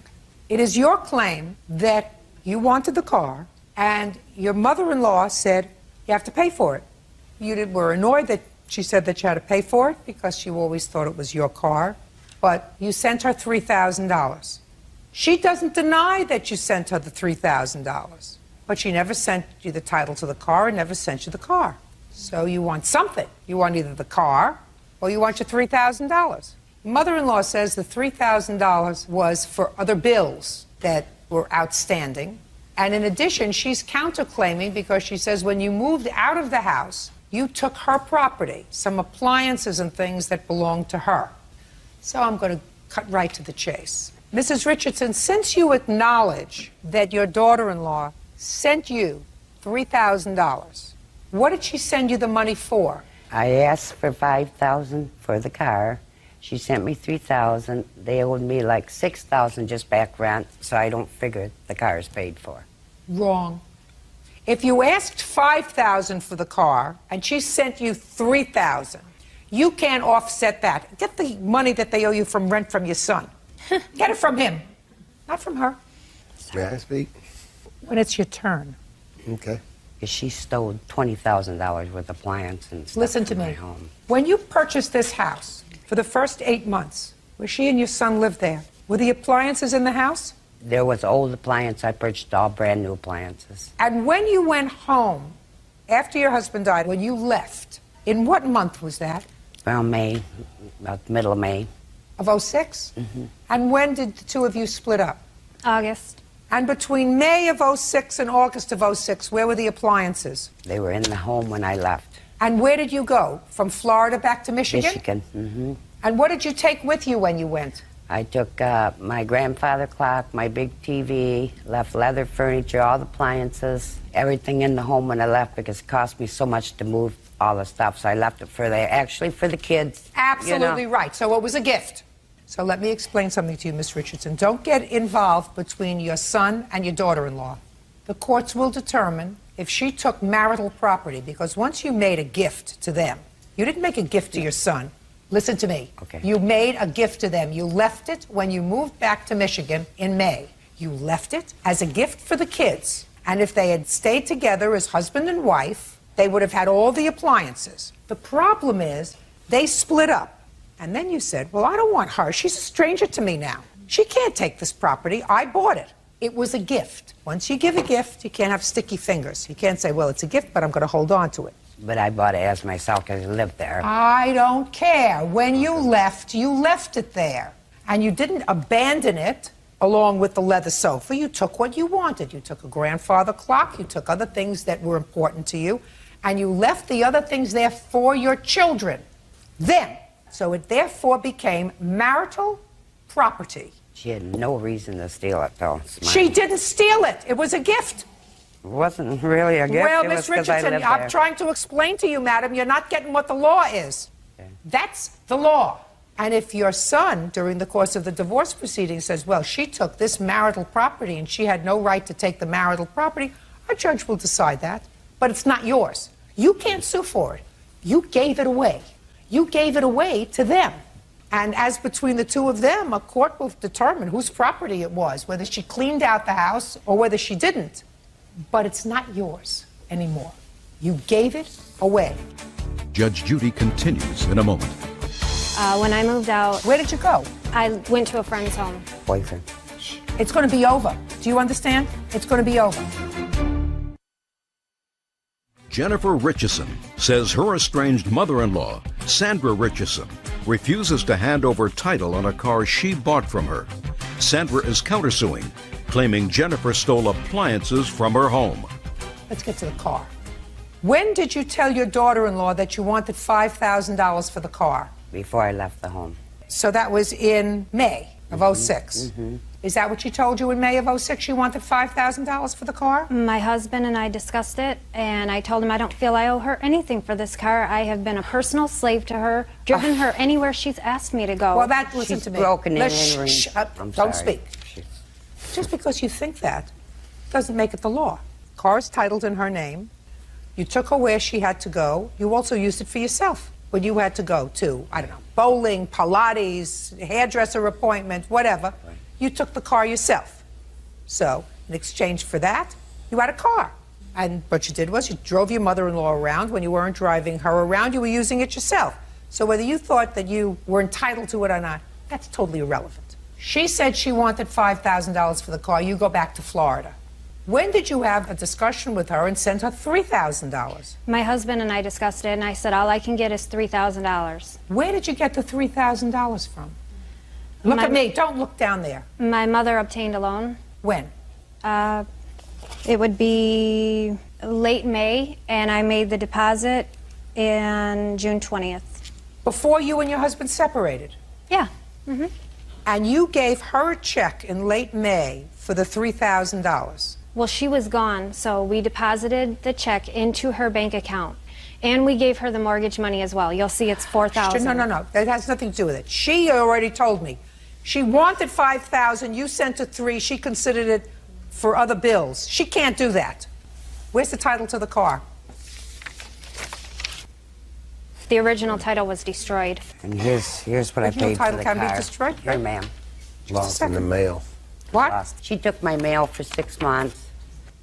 I spent $80,000 on that house. Who's living in it? It's empty. I can't even sell Just it. a second. Florida. Who's living in it? Nobody's living in it. Why isn't he living in it? He lives here in Michigan with me now. Oh, well. But I've just lost Because if I'm down there, she makes my life miserable. Shh, listen to me. $80,000. I'm not speaking so. to you. Okay. I'm not speaking to you. Sorry. If your mother's out some money, get a job and make sure she's whole. Miss Richardson, you cannot take her money. That money was for the car. That's what it was for. That was before they separated, so that you went back to Michigan, right, without the car. Right. And she got the money from her mother. This is her car. It is not your car.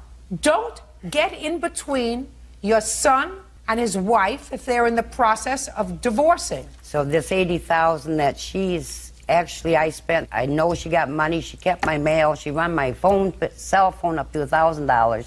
Listen to me. Listen to me. You can sue her for certain things, but you can't keep this money. And if you spent $80,000, you spent $80,000 on your son, not on your daughter-in-law. You spent $80,000 on your son because, but for your son, listen, if she came to you and you didn't know her from a hole in the wall and she wasn't married to your son, you wouldn't have spent a quarter on her. You spent the money because you wanted your son to be comfortable. And if he was married to this lady, well, she's the beneficiary of that. So the house isn't in her name.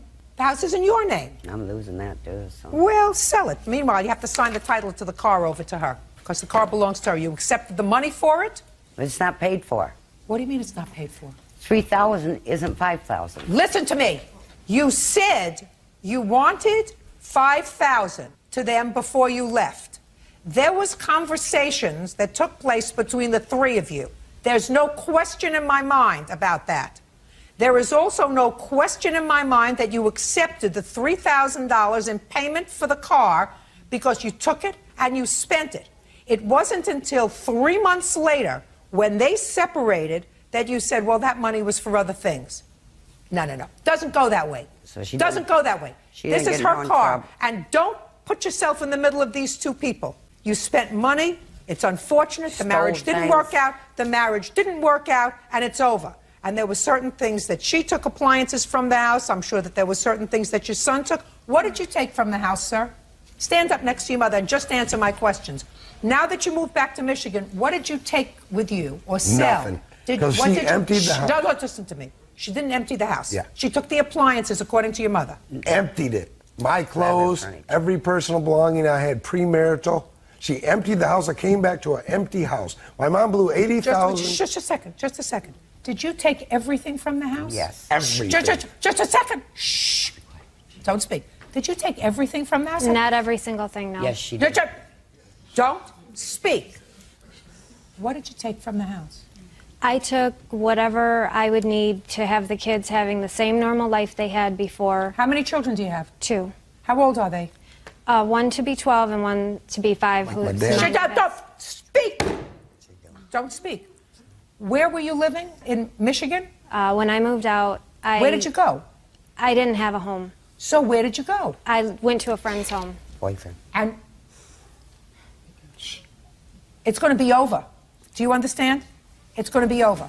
Okay. What state do you live in now? Florida. Which is where you lived as a marital couple? Yes. Mm-hmm. Why did you move back to Michigan when you have 2 children in Florida? Because she was trying to get me put in jail. She stole everything. She come into my motel room and took my pool stick, and I'm a professional pool player. Listen to me. After she emptied the house, took my dad's wedding band he wore for 43 years that's worth $20. It's 10 karat gold that belongs to my mother. All 9 of my pool sticks, all my clothes, 3 different cell phones that she came to my hotel room to get in my hotel room to take the stuff, and I filed a police report. I asked you a question, sir. The question is a simple one. It's just all the truth. The question is That's why I moved. The question is a simple one. How do you move clear across country when you have 2 children? Because here's a lady that's trying to put me in jail and comes to where I am when I try to ignore her to steal things I have. Excuse me. Let us sign over the car, please. I would run away from him, too.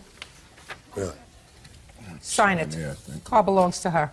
It's your problem how to get it, but the car belongs to her. Well, she should owe me $1,000 for cell phones that she stole. Then sue her for the cell phones. Well, where am I going to do that at? I mean, she steals and took money, took my checks for 6 months and taken my money out of the bank and everything. Give the title to the car. That's what she wants. Counterclaim is dismissed. Very unfortunate situation. You got yourself in the middle of something. You have 2 grandchildren. You should never do that, madam. When you have 2 grandchildren, listen to me. You have 2 grandchildren. I don't see them either. Excuse me? I won't see them either. She's the one. She wouldn't let her see her grandchildren when Madam, we lived together. I'm telling you something. You're not paying attention. You're not paying attention. You have a son who I've only met for a short period of time. He's not wrapped too tight. But you're the grandmother, and if you have 2 grandchildren, I don't know if he's your only child or not, or if you have other children. If he's your only child, I sort of get it. So that these are your only 2 grandchildren. I would not have gotten into a situation with her where you end up in court. Just pay attention. Don't look at him with rose-colored glasses. You have to know who your children are. You have to be fair. You have to be dispassionate. She may not be perfect, but you have to know who your children are. You got it? Yes. Goodbye. Parties are excused. You may step out. I think it's a shame when a grown woman can't talk for herself and she has to have her son do all the talking. The woman took everything from me. I just wish she'd leave me alone. I wish she'd give me a divorce and leave me alone and leave my mother alone. She calls her 50 times at 3 o'clock in the morning. He has some issues that I hope for his own sake he works out. The girl's psycho, bipolar. I will never speak to the woman again. She's a thief, she's bipolar, she's crook. I've learned a lot the hard way. 20-year-old Lonita White is suing her late fiance's sister, Kimberly Swan, for her share of his ashes. Kimberly says Lunita is not entitled to her brother's remains. All rise. That's case number 88 on the calendar, the matter of White versus Swan. Parties have been sworn in. You may be seated. Miss White, your boyfriend, according to your complaint, was killed. He was shot recently, and the defendant is his sister. It is your claim that she promised to give you some of his ashes. Yes. He was cremated, and then changed her mind. Yes.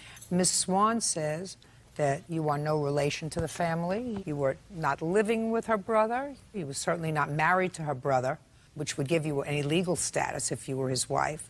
His family has his ashes. They intend to keep them. That's what the case is about. Miss Swan is counterclaiming for harassment of some sort. She'll tell me about that. When was your boyfriend killed? February 15, 2006. And how long was he your boyfriend? For almost 2 years. It'll be 2 years in July. How old are you? I'm 20. Who was this? My mother. Just curious. If you had the ashes, what would you do with them? I was going to keep it. That would have been the last thing I had left of my boyfriend. Well, my fiance, which she doesn't know we were engaged. I don't care whether you were engaged or not. Engaged is not a legal structure that entitles you to any property, any domain over any of his realty or his ashes or decision-making with regard to what happens to him. You're her mother? Yes. I assume you're here for moral support. And more. Whatever I can support her with. Okay. First of all, Miss Swan, how many siblings are there? There is my oldest brother, and Marcus was my youngest brother. You have parents? Yes, my father is still alive, and my mother passed away 9 weeks before my brother did. Okay, Miss White. So let me hear you. Basically, the reason why I want the ashes in the locket is because that's what we had agreed to at the funeral home. When did you agree? And with whom did you agree? Kimberly Swan and me. And what did you agree? That I was to receive a keepsake, which is a locket and an urn with his cremains in them. Is that right? The contract that we have, we agreed upon the funeral arrangements. They offered to buy his suit and the flowers, which they did. Everything else was taken care of by. What I'm asking you is, did you make an agreement with her, either orally or in writing? Put your hand down. Either orally or in writing, to give her a locket with ashes from your brother? Yes. Okay. And what? Relax. Okay. This whole thing is ridiculous. It is. The whole thing is ridiculous. She's 20 years old. She shouldn't be walking around with a locket of the ashes of her deceased boyfriend. You should be helping her get over this. She's supposed to move into the future. You're not supposed to help her live in the past. I am here to do a lawsuit. And the lawsuit is, was there an agreement between these two people for her to get a locket containing some of the ashes of her brother, and as part of perhaps a quid pro quo of that, did you pay for certain things for the funeral? You did pay for certain things for the funeral? Yes. So we did have an agreement. Now what I want you to tell me is why you reneged on the agreement. When we first made the agreement, I was under a whole total different impression of why they wanted to help in the first place. I allowed for them to help, and this thing about her being the girlfriend, she was the ex-girlfriend. According to 2 days before he died, they had just broken up. But just because they broken up, that didn't mean I was shutting them out. She said they wanted to buy the suit and the flowers and things. I said, well, okay, I'll give you the locket. We have other family, that want the ashes too. And this agreement... Where's the locket? Where's the locket? Yeah. The locket is at home. Well, get it. I'll get it. That's what you made an agreement for. You made an agreement to give that to her. So far, I haven't heard a reason why you reneged on that agreement. The reason why is because when he first got shot, Miss White had me under the impression that she wasn't there. But after the funeral, a lot of things have came to light. That she told me many lies about what happened to my brother. She said at first that she was not there, and now after everything is said and done with the funeral arrangements, her and her parents was in my brother's home when he got murdered. All lie after lie after lie. All right. Miss Swan. Yes. You made an agreement with Miss White. To give her the locket. To give her the locket. Not ashes, the locket. Fine. But the locket contains ashes. Yeah. That's sufficient. These your brother's remains? Yes. All right. They're yours. They're yours. Put it away. Get over it. Your mother may be a co-conspirator with this lunacy, but, I have limited patience with this. You're 20 years old. You have a whole lifetime to live. You're not supposed to walk around with ashes of your old boyfriend around your neck, whether he's deceased or whether you broke up with him. It's over. It's finished. You got to move on. But we're here to talk about contract. You had an agreement. And you have to fulfill that agreement. Do you understand? Yeah. Fine. And does that urn contain his ashes? Yeah. Bert, I want you to take that, please, and give it to me. Now, do you want me to keep these ashes in safekeeping until she gets the locket, or are you prepared to guarantee me that she will get it? I'm prepared to guarantee her, but without all the harassment. You are prepared to guarantee locket. That's mine. That within 5 days she is going to get the locket. Yes. If she does not, we will send a marshal to pick this up. Do you understand that? There's no question about that. That's what I will do. I will send a marshal to your home to pick this up unless she gets the locket. Clear? Yes. Now you can return this to her, Bert, please. Thank you. I What? have a letter from the funeral director. I don't stating read the letters from a agreement. funeral director. This is the agreement. I don't read letters from the funeral director. Pay careful attention to me. Nobody is opening up that urn and splitting up the ashes. It's not going to happen, Miss White. But can I explain what happened? I don't care what happened. You are getting a locket with ashes of your boyfriend. I understand, but it's a total of 3 urns with his ashes in there. I don't care. This lady, listen to me, look at me. This lady cannot do that because she is not really in charge of what happens to her brother.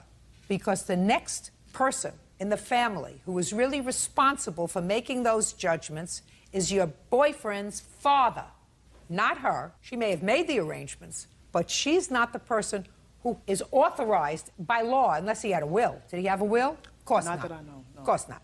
But you have an arrangement with her to get the locket, which she has. She's going to give that to you because she promises me she's going to give that to you. Correct? Correct. Otherwise, we're coming to get that. No, she's getting the You don't locket. want to give that. No, never. Never. Fine. You want to say something? Yes, ma'am, I do.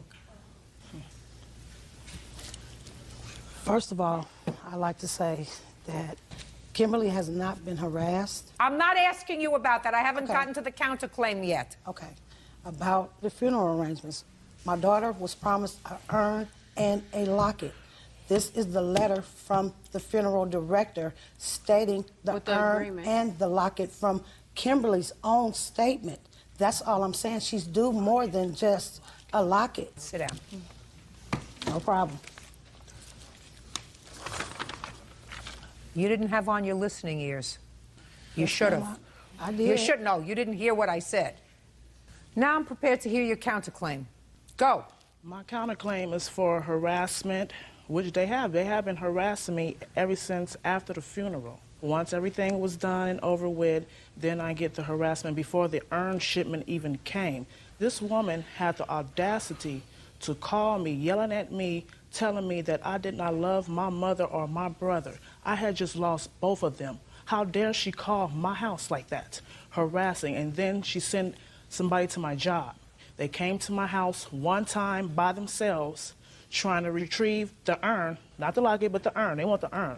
And there's a lot of trash talking. Her mother threatened me. Her mother threatened me. Let me say this. Uh-huh. And I want you to also listen. Uh-huh. Sometimes when you lose somebody that you love, you're not listening, you're angry. And she's not listening either because her foot hasn't stopped moving for a second. Sometimes when you lose somebody that you really care about and there's an overwhelming sadness, a much easier emotion to deal with than sadness is anger. And you always have to have someone who's going to be the target of that anger. It's much easier to deal with than the emotion that you really should be dealing with, everybody feeling sad. Because the truth of the matter is, that means nothing. You lost your, listen to me, you lost your mother. Was she cremated or buried? She was cremated also. Okay. You have her ashes? Yes, I do. And you keep them at home? Yes, I do, right next to this one. Having lost parents, I know.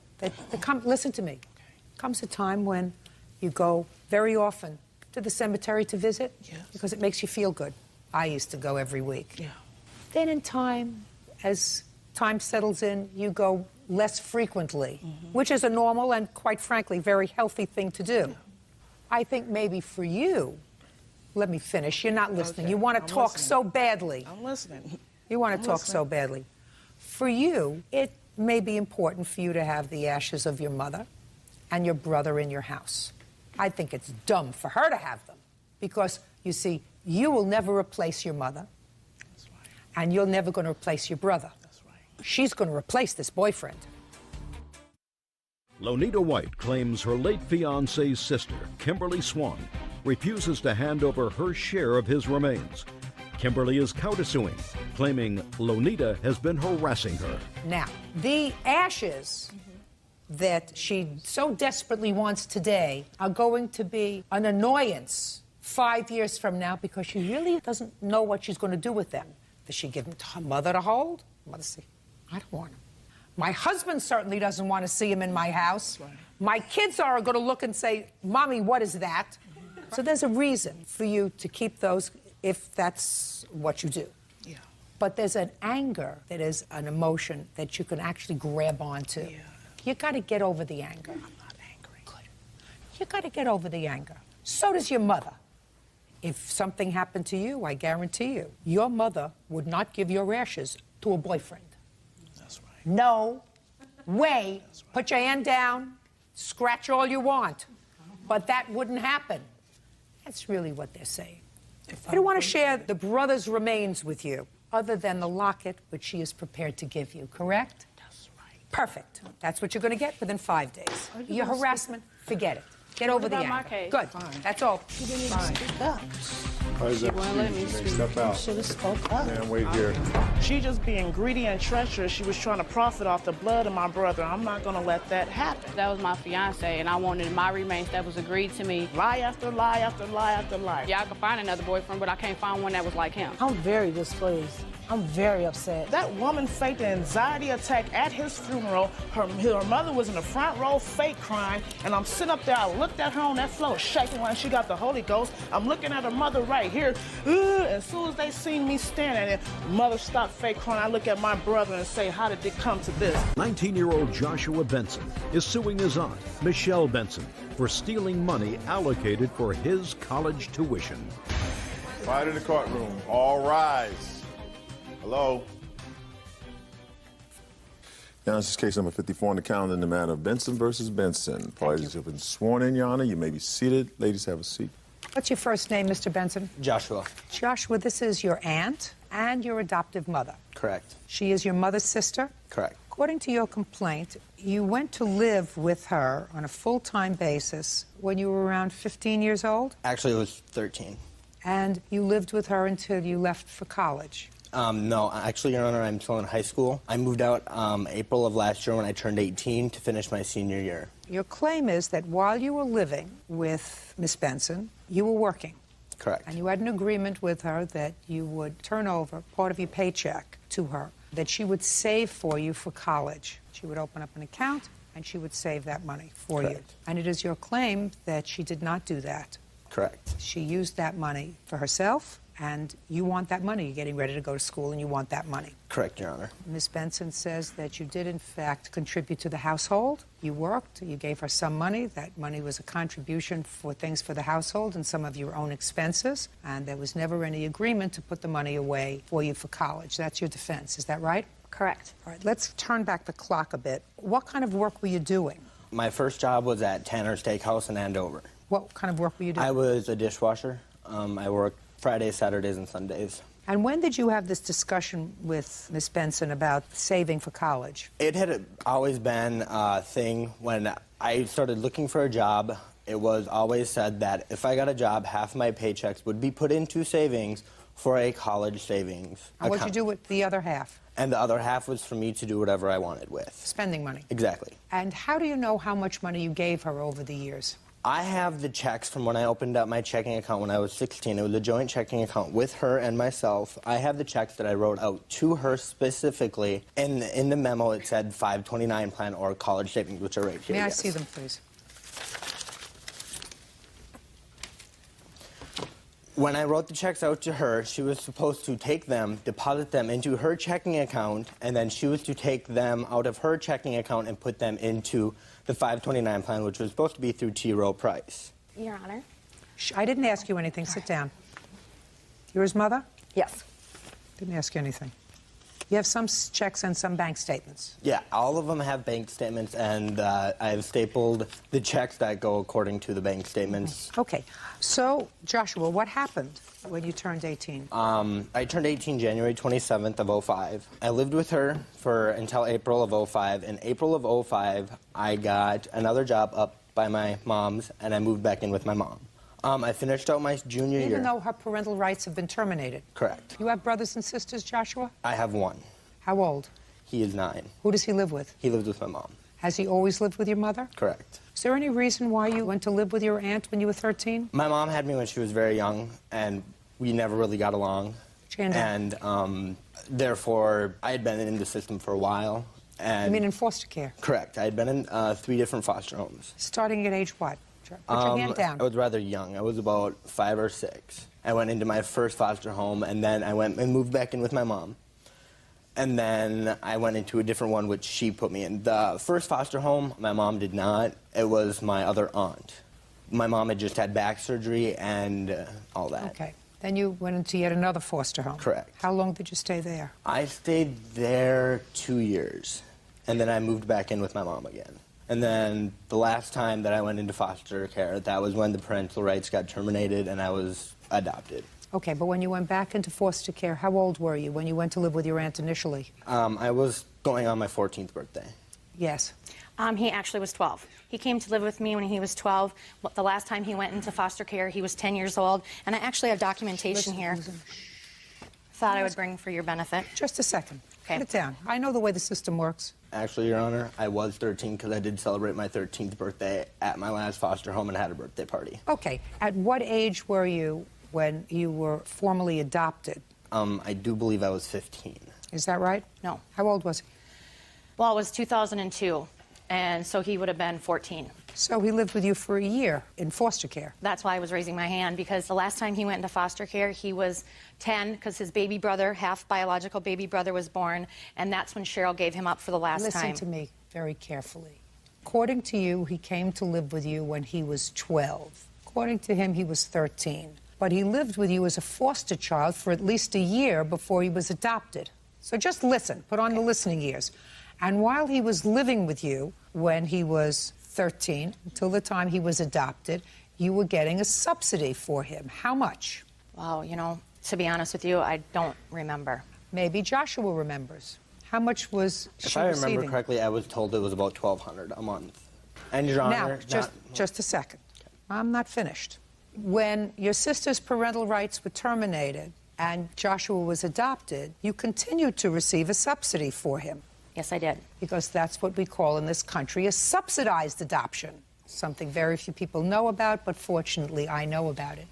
And $1,200 appears to be right because Joshua was probably at that point a hard-to-place child. And so you accepted him into your home. You received $1,200 a month, and that was continued after the adoption became final. So it's not as if Joshua had to provide for his own room, board, etc., because you were receiving money from the government for that purpose. Put your hand down, Joshua. I'm about to come to your aunt. Judge Judy continues in a moment. What happened to his money? It was spent on him. You can't do that. You had absolutely no right to spend the money on him. None. And later today, I don't want it to be breaking in my pen. Then somehow you're going to have to secure the pen even better than it's secured. It keeps my dog in. Maybe not. I mean, I'm not a liar. Joshua Benson claims his aunt, Michelle Benson, stole his college tuition money. Michelle says the money went toward Joshua's living expenses. Okay. What happened to his money? It was spent on him. You can't do that. That's what the state paid you for. To not spend the money on him? The state paid you to take care of him. All of his checks, which were written in different ink, indicate the memo portion of the checks that it was to be put in a 529 plan. That's an educational plan. And you had absolutely no right to spend the money on him. None. That's what you were paid for by the government. You get it? Yes. Good. Your Honor, can I add something to that? Does it sound like you're losing, Joshua? No. I mean, I get it. Unfortunately, the public doesn't get it. The public believes, well, then this was an act of goodwill. Your aunt took you in. She supported you. I'm speaking. Put a roof over your head, food on the table. So if you were working, helping to defray your own costs, what's wrong with that. But the truth is, the citizens of this country were supporting you by giving your aunt money before and after she adopted you. And after you moved out, I assume that money stopped, although I'm not exactly sure because the money very often goes until age 21 unless somebody notifies them that that money's supposed to stop. Do you know if the money stopped? Actually, not only was she receiving the adoption assistance, she was also receiving Social Security for me in the amount of $563. And I did not find this out until I moved out in April and I received a check in the mail from the Social Security Administration. And then I called them and was like, well, when did I start getting this? And they told me in 2002, you started receiving this. Well, when I turned 18, they informed me they started coming in my name. I was not aware of the fact that I was ever receiving this. I got it. What do you want to say? I want to say that when I was receiving adoption assistance for him was after the fact, and that only went until I was able to claim him as a dependent, and he is a very spendy... Just a second. The adoption subsidy stopped when, Ms. Benson? Oh my gosh, the adoption assistance only went for like a year or two. You could check with the state on that. It was not very... Listen to me. A year or two. And the Social Security? Started when I applied for Social Security, and it was legal for me to claim him because he was not... Why did you apply to Social Security? Because I have MS. I have a disability. I only work part-time. So you applied for Social Security disability for yourself, and he is a dependent child. Is that right? Right. This is some America. This is some system. You owe him $4,660. Pay it. Good luck, Joshua. Thank you. Parties are excused. You may step out. Joshua is living in the household of his biological mother, who terminated her parental rights but yet kept a baby. I don't know. You do the math on that one. I think it's just bitterness. The fact that, you know, I moved back with my mom and now I have nothing to do with her. I think Michelle likes to make me out to be the worst person in the world. It's not me trying to, you know, say, oh, she's a terrible person and, you know, trying to make an opinion about something. It's not an opinion. It's a fact. I've tried reconnecting and I always get hurt in the end and it's just not worth it to me anymore. Vanessa Howard is suing her former friend, Ontrell Brooks, for a car loan. Court come to order. All rise. Have a seat, everyone. Hello, Judge. Hello. Case 2108, Howard versus Brooks. Thank you. You're welcome. Ms. Howard, your case is simple. You claim a loan to the defendant for the down payment on a car. Yes. When did you make this loan? March 24th of this year. How much was it? I gave him $1,500 and he paid $300. Where did you take the money from? I had it at my home. In cash? Yes. What kind of work do you do? I'm a hairstylist. I'm an owner-operator. Okay. Yes. And that's the sole source of your income? Yes. I own a salon business. I'm opening my second one. Tell me how you know the defendant. He was a client of a former stylist many years ago, so I met him during the salon. Did you have any sort of relationship with him? At the time that I met, no. No. At the time that you gave him this loan... We were friends. What did he say he needed the loan for? To get a vehicle. To get a car? He was at Mercedes trying to purchase another car, and I knew he had a baby on the way, so I felt it was... I want to know what he said to you. He said that he needed help with the down payment. He was short some for a down payment on a car that he wanted. Did you have that conversation on the phone or in person? Yeah, he called me and asked me for originally $2,500 to help him with the down payment. And I told him, well, I don't know if I have that much. I'll see what I can get him. I had the $1,500. He came to pick it up at my home. And that was on the 24th of March? Yes. When did you purchase your car? I believe it was the 24th as well. You have any paperwork for the car? What paperwork do you have there? I just want to see what you brought with you today. Basically, the lien holder paper. And what is that supposed to tell me? I believe it has the date on there when I purchased it. Okay. And how much did you put down on the car? $9,000. Did you trade in a car? No. Why did you need $2,500 from her? I actually didn't ask for it. I just mentioned to her that I No, needed just a second. I asked you a question. Okay. Why did you need extra money towards the down payment? Did it affect the payments? Did it affect the insurance? Did it affect the premium? Basically, the car, it was like $74,000. So if I was to put down a lower payment, like you were saying, the payment would be higher for the monthly. So if I put down a little more, it dropped it down a little bit. Yeah. Yeah.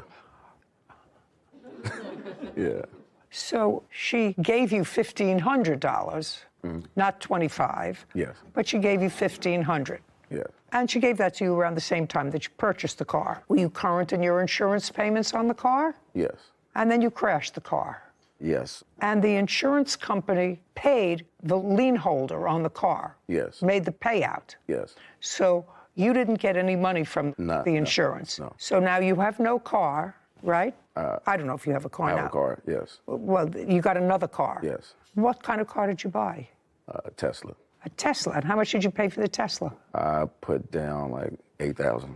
Where'd you get the $8,000 from? I have a place where I hold traveling nurses. Did you take the money out of a bank, or did you have it in cash? I had it in cash. The $8,000. Yeah.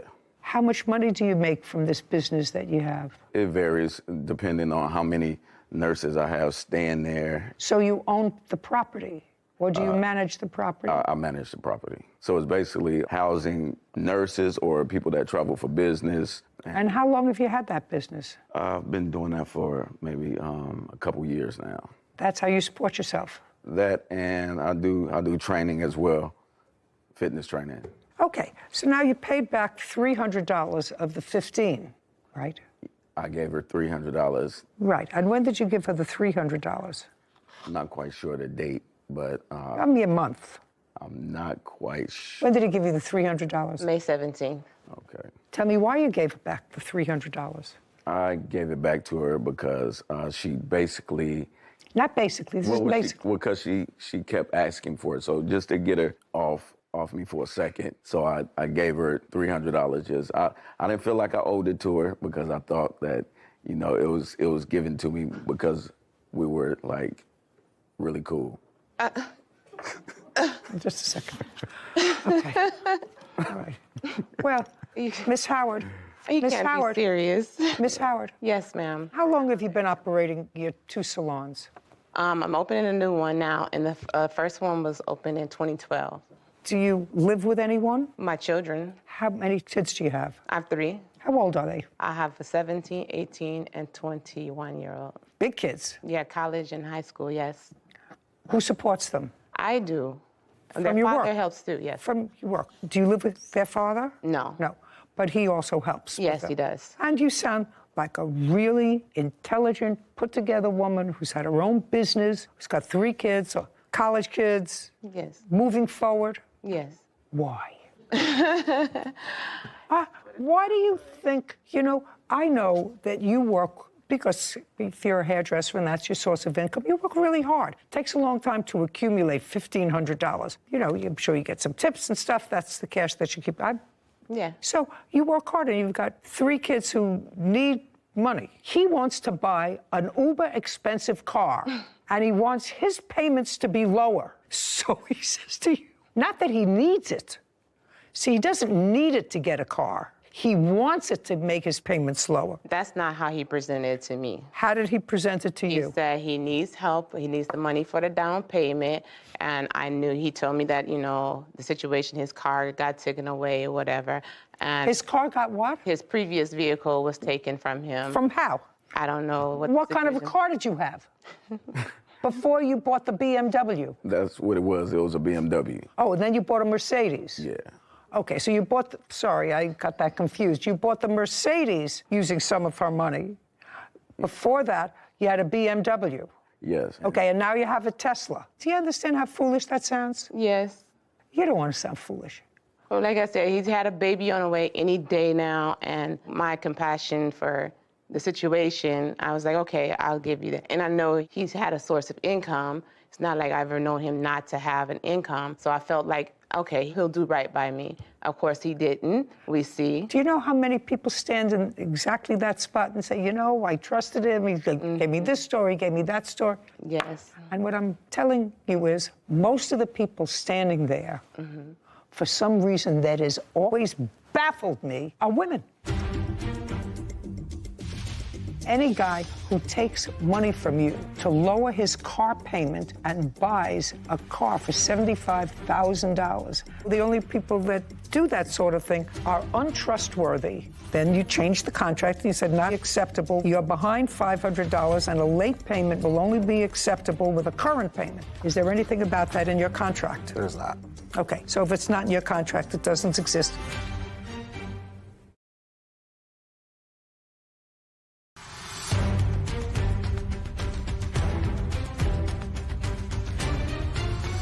Van Ness Howard claims her former friend, Ontrell Brooks, owes for a car loan. Most of the people standing there, for some reason that has always baffled me, are women. Yeah. Very rarely do I have guys standing there and say, you know, she asked me for this, and so I knew she had a baby on the way, and I felt sorry for her, so I gave them money. Right. Most of the time, they say goodbye, which is what you should have said. And Absolutely.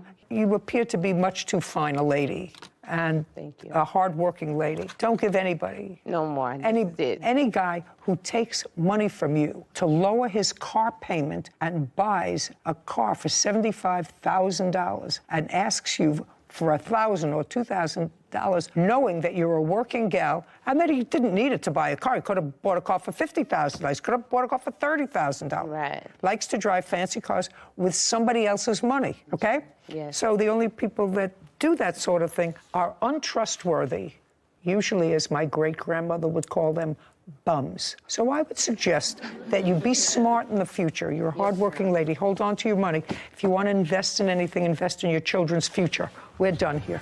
Judge complaint. This court is adjourned.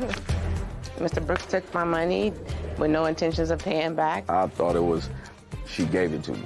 Oh, car crashed, my tires got slashed. I thought it was a gift because she really liked me. Don't let men borrow money.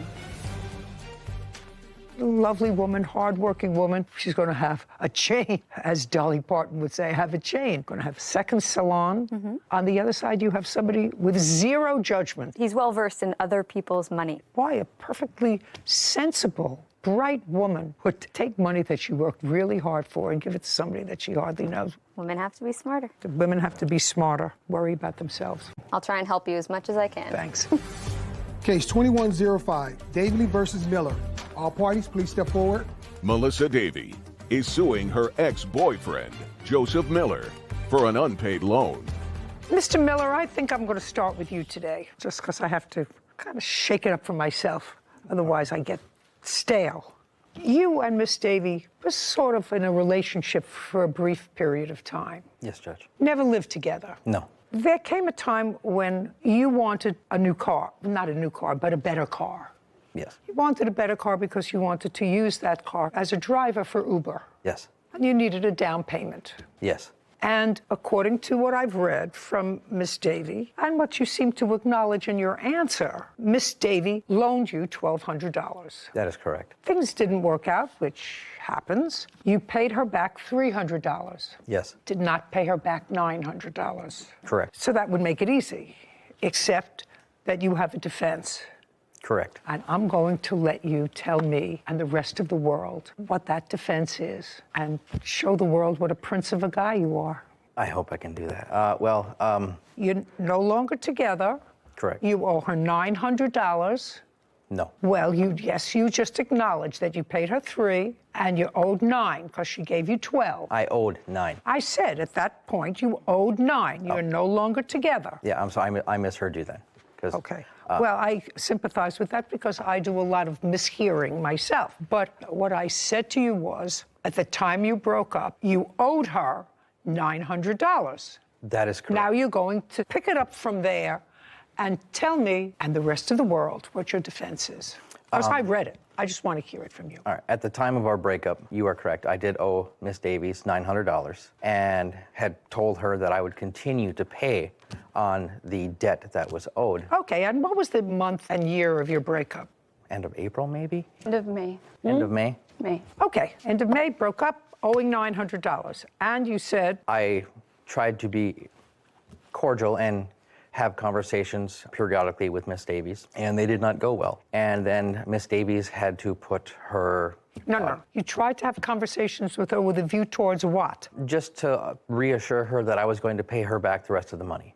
Okay, so she would call you and say, where's my money? No, I would send her a text and kind of chat, and then I would give her a quick call and say hello, and we would have just a little chat every now and then just to remind her that, hey, I will pay you back the money. That sounds so off, Mr. Miller. People don't usually call an ex-girlfriend who they owe $900 to and say, hey, by the way, I know I'm going to pay you back the money, I just need a little time. That usually comes from the other side contacting them and saying, I would like my money. Typically, you are correct that most people, if you owe the money, you don't contact the person that is owed the money. I didn't want her to do that. I didn't want to have her come to me and be like, hey, where is my money? Okay, so you break up the end of May. Did you give her any money in June? I gave her one in April and one in July of $154. So at the time that you broke up, you had only given her $150. Correct. Later on, she kept bothering you. You were reassuring her. And in July, you gave her another $150. Correct. Keep going. I still get $900. Where does it say she's forgiven your debt? The very top one, I believe it says you won't have to pay for a thing. No. And that was... No. Miller, this doesn't say she's forgiven your debt.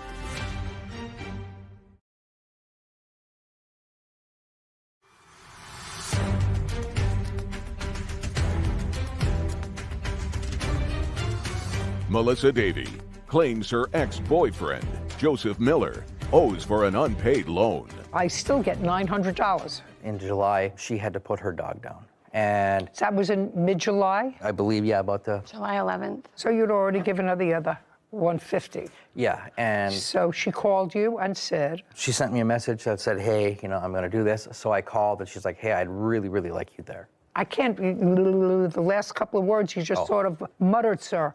I don't know why you sort of muttered them. She called you and said... I would really love to have you there. I don't want to do this alone. I would really appreciate if you would come.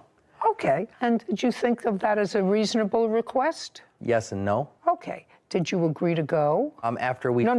No. I want you to tell me what she said and what you said. She said that she would do anything. No. I really want you to go. And this is on the phone. That's what you told me. This was on the phone. Yes. So you didn't say that she could see on the phone. She said, I'd really like you to go. And you said what? I think that could be worked out. Okay. I think that could be worked out. Yes. And then what's the next thing that was said, and by whom? I believe she said that I would do anything to have you there. I don't want to do this alone. Well, you told me that before. After she said, I really don't want to do this alone. I would really like you to be there with me. And I said... And you said, that could be... What did he say? That... He said, okay, I think that could be worked out. I think that could be worked out. Okay, so that's what you said. And then who said something after that? She said that she would do She already said she would do anything? Yeah, she would even relieve my debt. She said that, or did you? She said that. She said it? Yes. Okay, because that's what his answer was here. Okay. And so then you said to her, fine, I'll go with you. And you went with her, and you spent 3-4 hours there while the unfortunate business of an end of life for a beloved pet takes place. And prince that you are, you relieved yourself of the $900 that you owed her. Yes. Just for my own information, how long did you and Miss Davey date or have a relationship? A month, 2 months, 3 months? 4 months. 4 months. Did you get close? Tried. Both of you, or just she? Both. So you tried to make it a warm, close, intimate relationship. As best we could, yes. And when you needed some help, she offered to help you. Correct. What do you think that I think of a person who understands the word close, warm, affectionate? What do you think that I think of a person who says, okay, I'll go with you through this very, very sad time? Someone who I've been close and intimate with for months, so I'm going to spend a couple of hours in the afternoon with you at this very tough time, but it's going to cost you $900, which is in effect exactly what you said, but it's going to cost you $900. Let us assume that I believe you, a reasonable ex-boyfriend who wanted to be, as you said, I didn't want her to have to come and chase me. I wanted to assure her. So a reasonable ex-boyfriend would say, sure, I'll keep you company. In theory, yes. There were circumstances when Miss Davies and I broke up that were not the best for either of us. And it wasn't a cordial breakup. It was very rocky. At the time when she called and asked me to come, I didn't want to speak to her at all. I would have respected that, sir. You say, this was very rocky, it was nasty, we don't really like each other anymore, or I don't like you anymore. I don't know how she feels about you, and it's really not something that I want to do. I don't want to be involved with that. I could actually understand that if it was acrimonious, as you say. What I can't understand is somebody saying, I'll go with you, but it's going to cost you $900. That's what I don't understand. Well, she brought that up. She was the one that stated that she would relieve the debt. And I was like, okay, whatever. So okay, Miss Davy, now it's up to you. Now I have been grilling Mr. Miller, so I have only one question to you. Do you remember the conversation when you discussed with him going with you to the vet? Yes, I have it in text. I'd like to see it. Judge, Speak not. Okay. Unless you have the text messages. This is the date I called to make the vet appointment.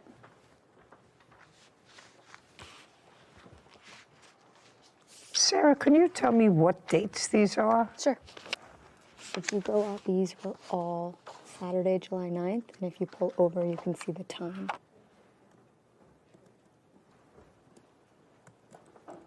Well, I'm looking at all these, and I don't see anything about her saying to you, if you come with me, I'll forgive your debt. So if you have one of those, I'll take a look at it.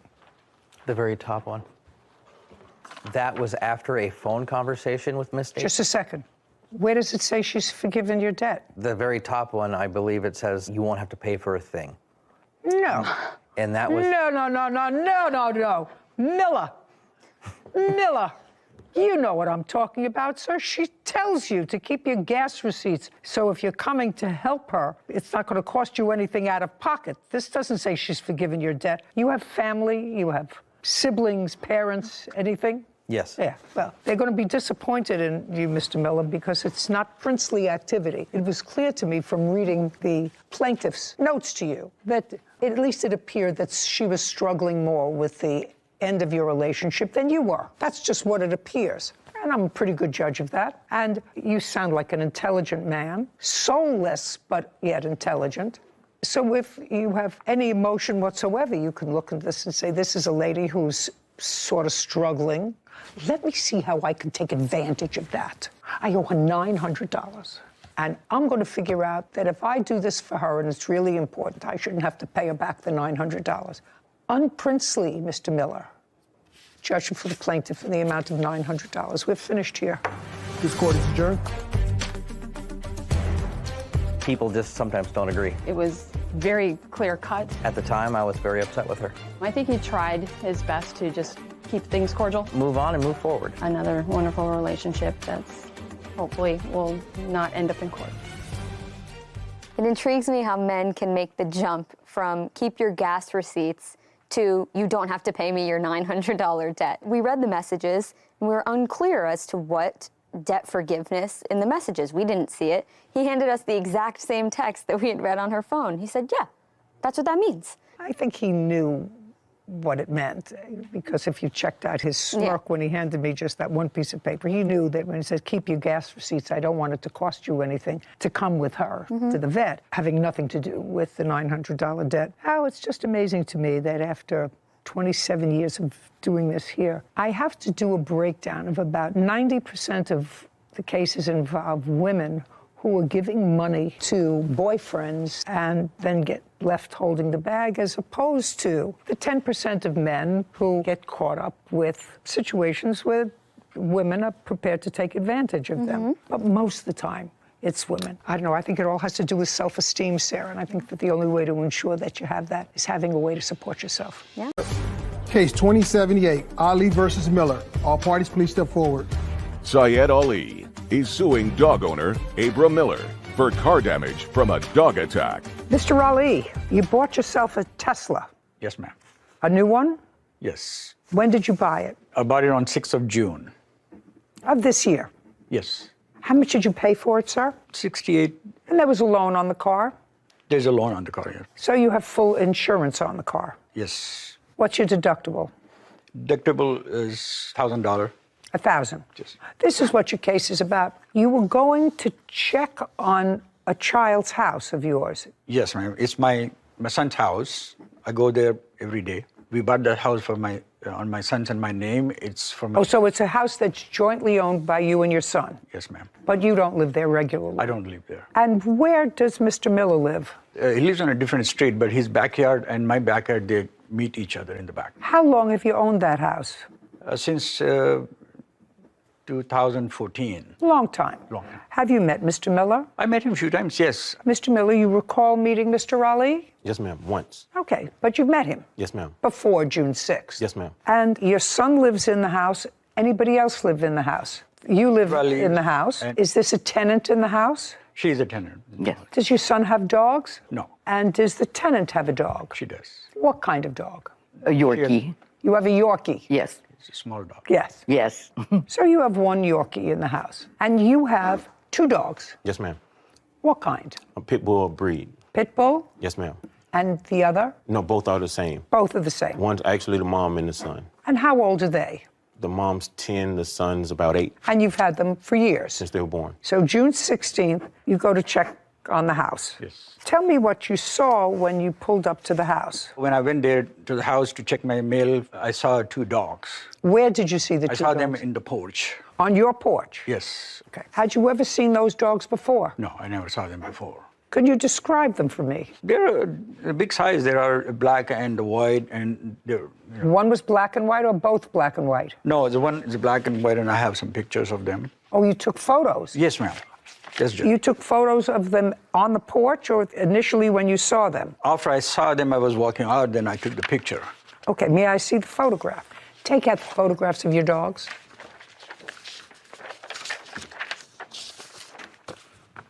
Would you say, give me both photographs, please?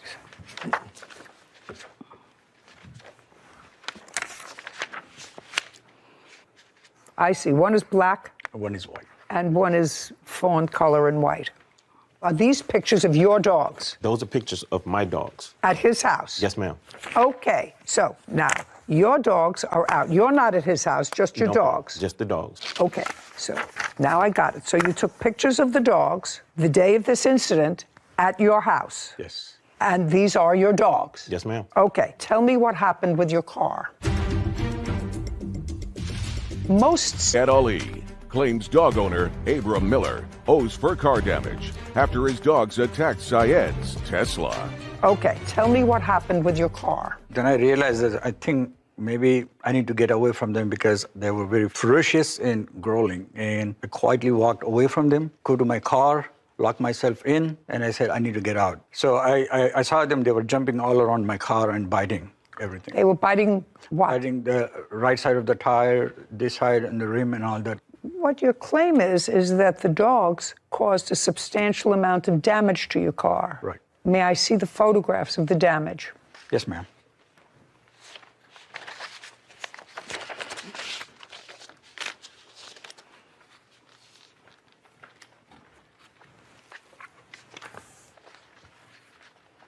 So the car had scratches on it, I see. And what about the wheel rim? Is that, you're also showing me the scratches on the wheel rim? Yes, they were biting all the rims and the tire, and they went into the front and bit on the bumper. May I see that?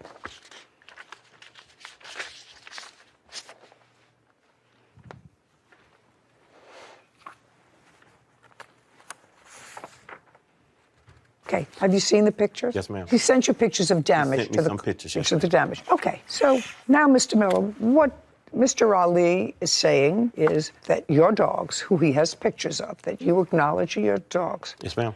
caused damage to his car that he had for a week, that he paid almost $70,000 for. The dogs were clearly outside of your control. They were out of your control because you acknowledge that the photographs of them are without collars, without leashes, nobody around them, and the photographs are taken at his house. I'd like to hear a defense. Your Honor, there was no way for my dogs to have done the damage. My dogs are older. One of them has no teeth. We have to put water and stuff on her food just so she can eat. The other dog's teeth are filed down. Both of them are up in age.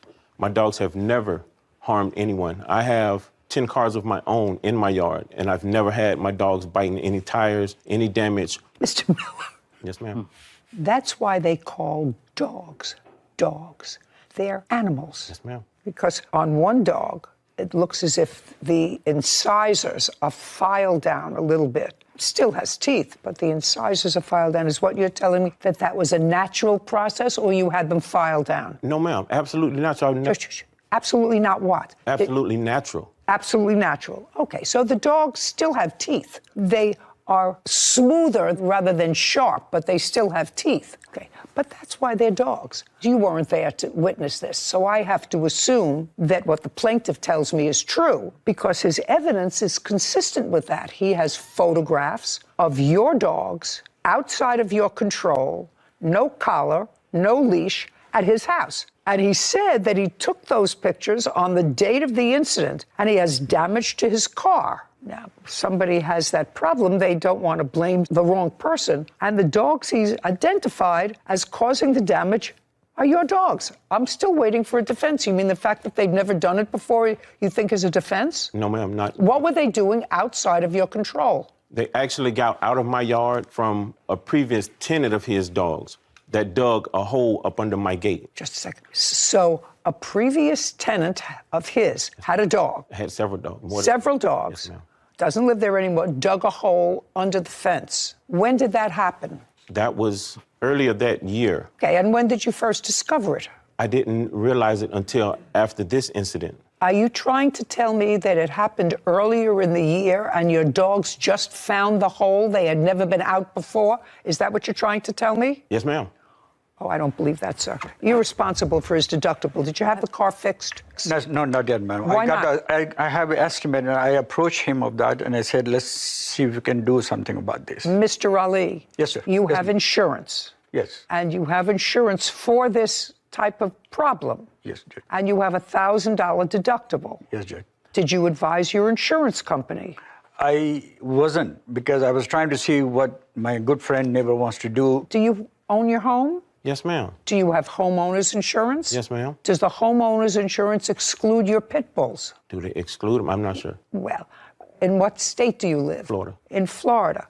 Would you look up and see what's the name of your insurance carrier? I'm not sure, Your Honor. I just switched insurance companies. Did you have insurance, homeowners insurance, in June? Yes, ma'am.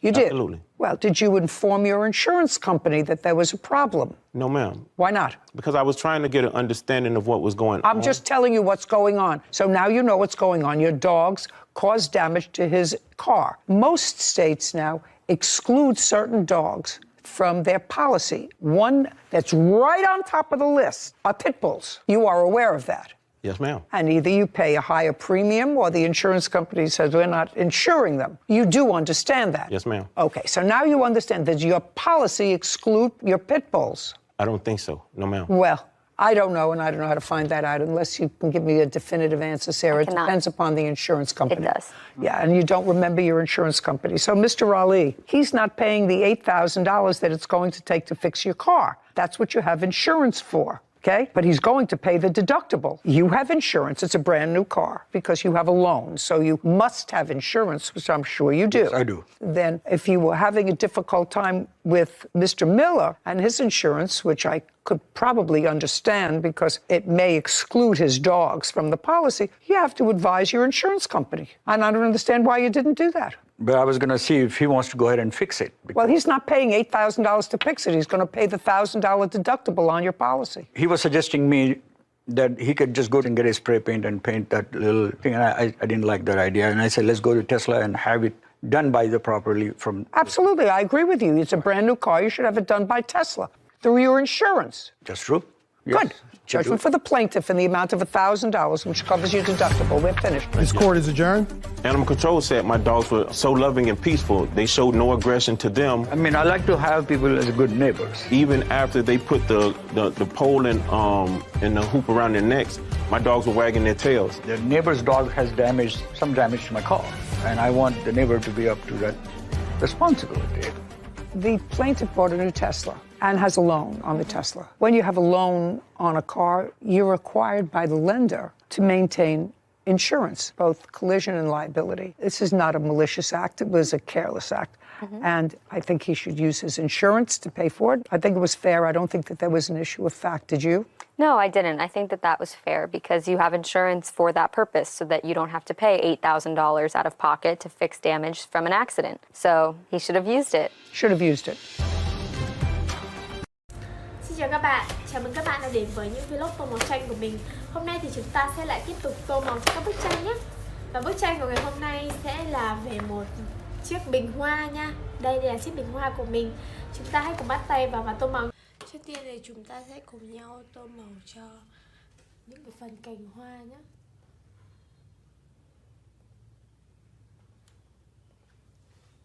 Sẽ sử dụng màu xanh lá nhé.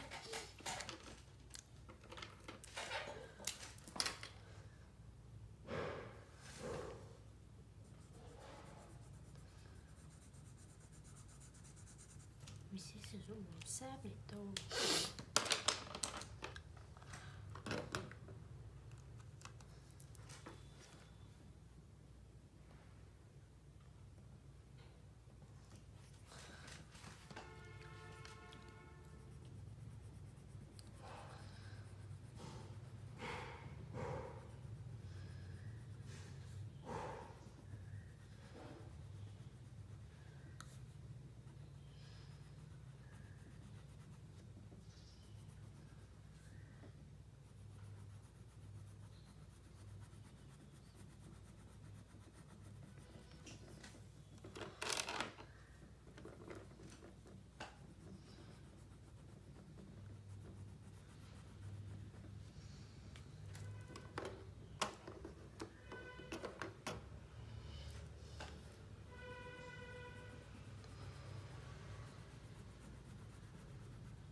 Bây giờ thì mình sẽ tô cả những chiếc lá nha.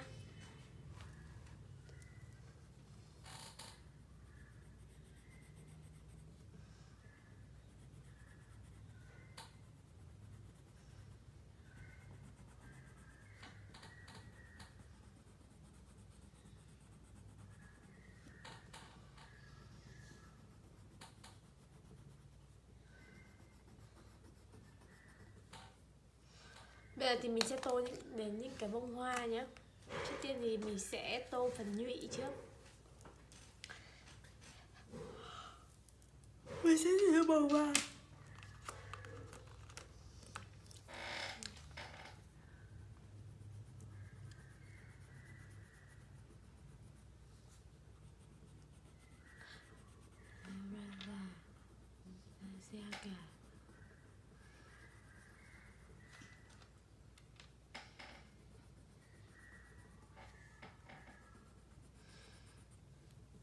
Giờ thì mình sẽ lựa chọn một màu nào đó để tô cho những bông hoa.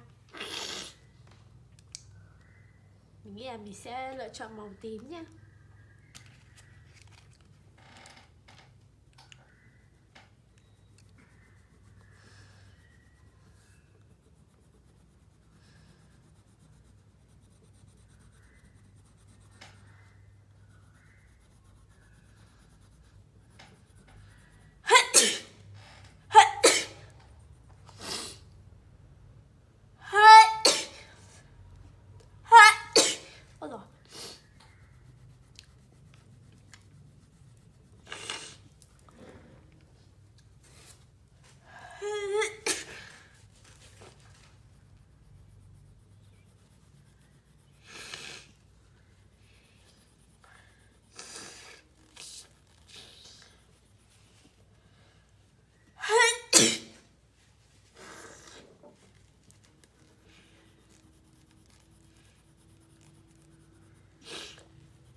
Mình sẽ tô màu cho tất cả bông hoa đều màu tím nha.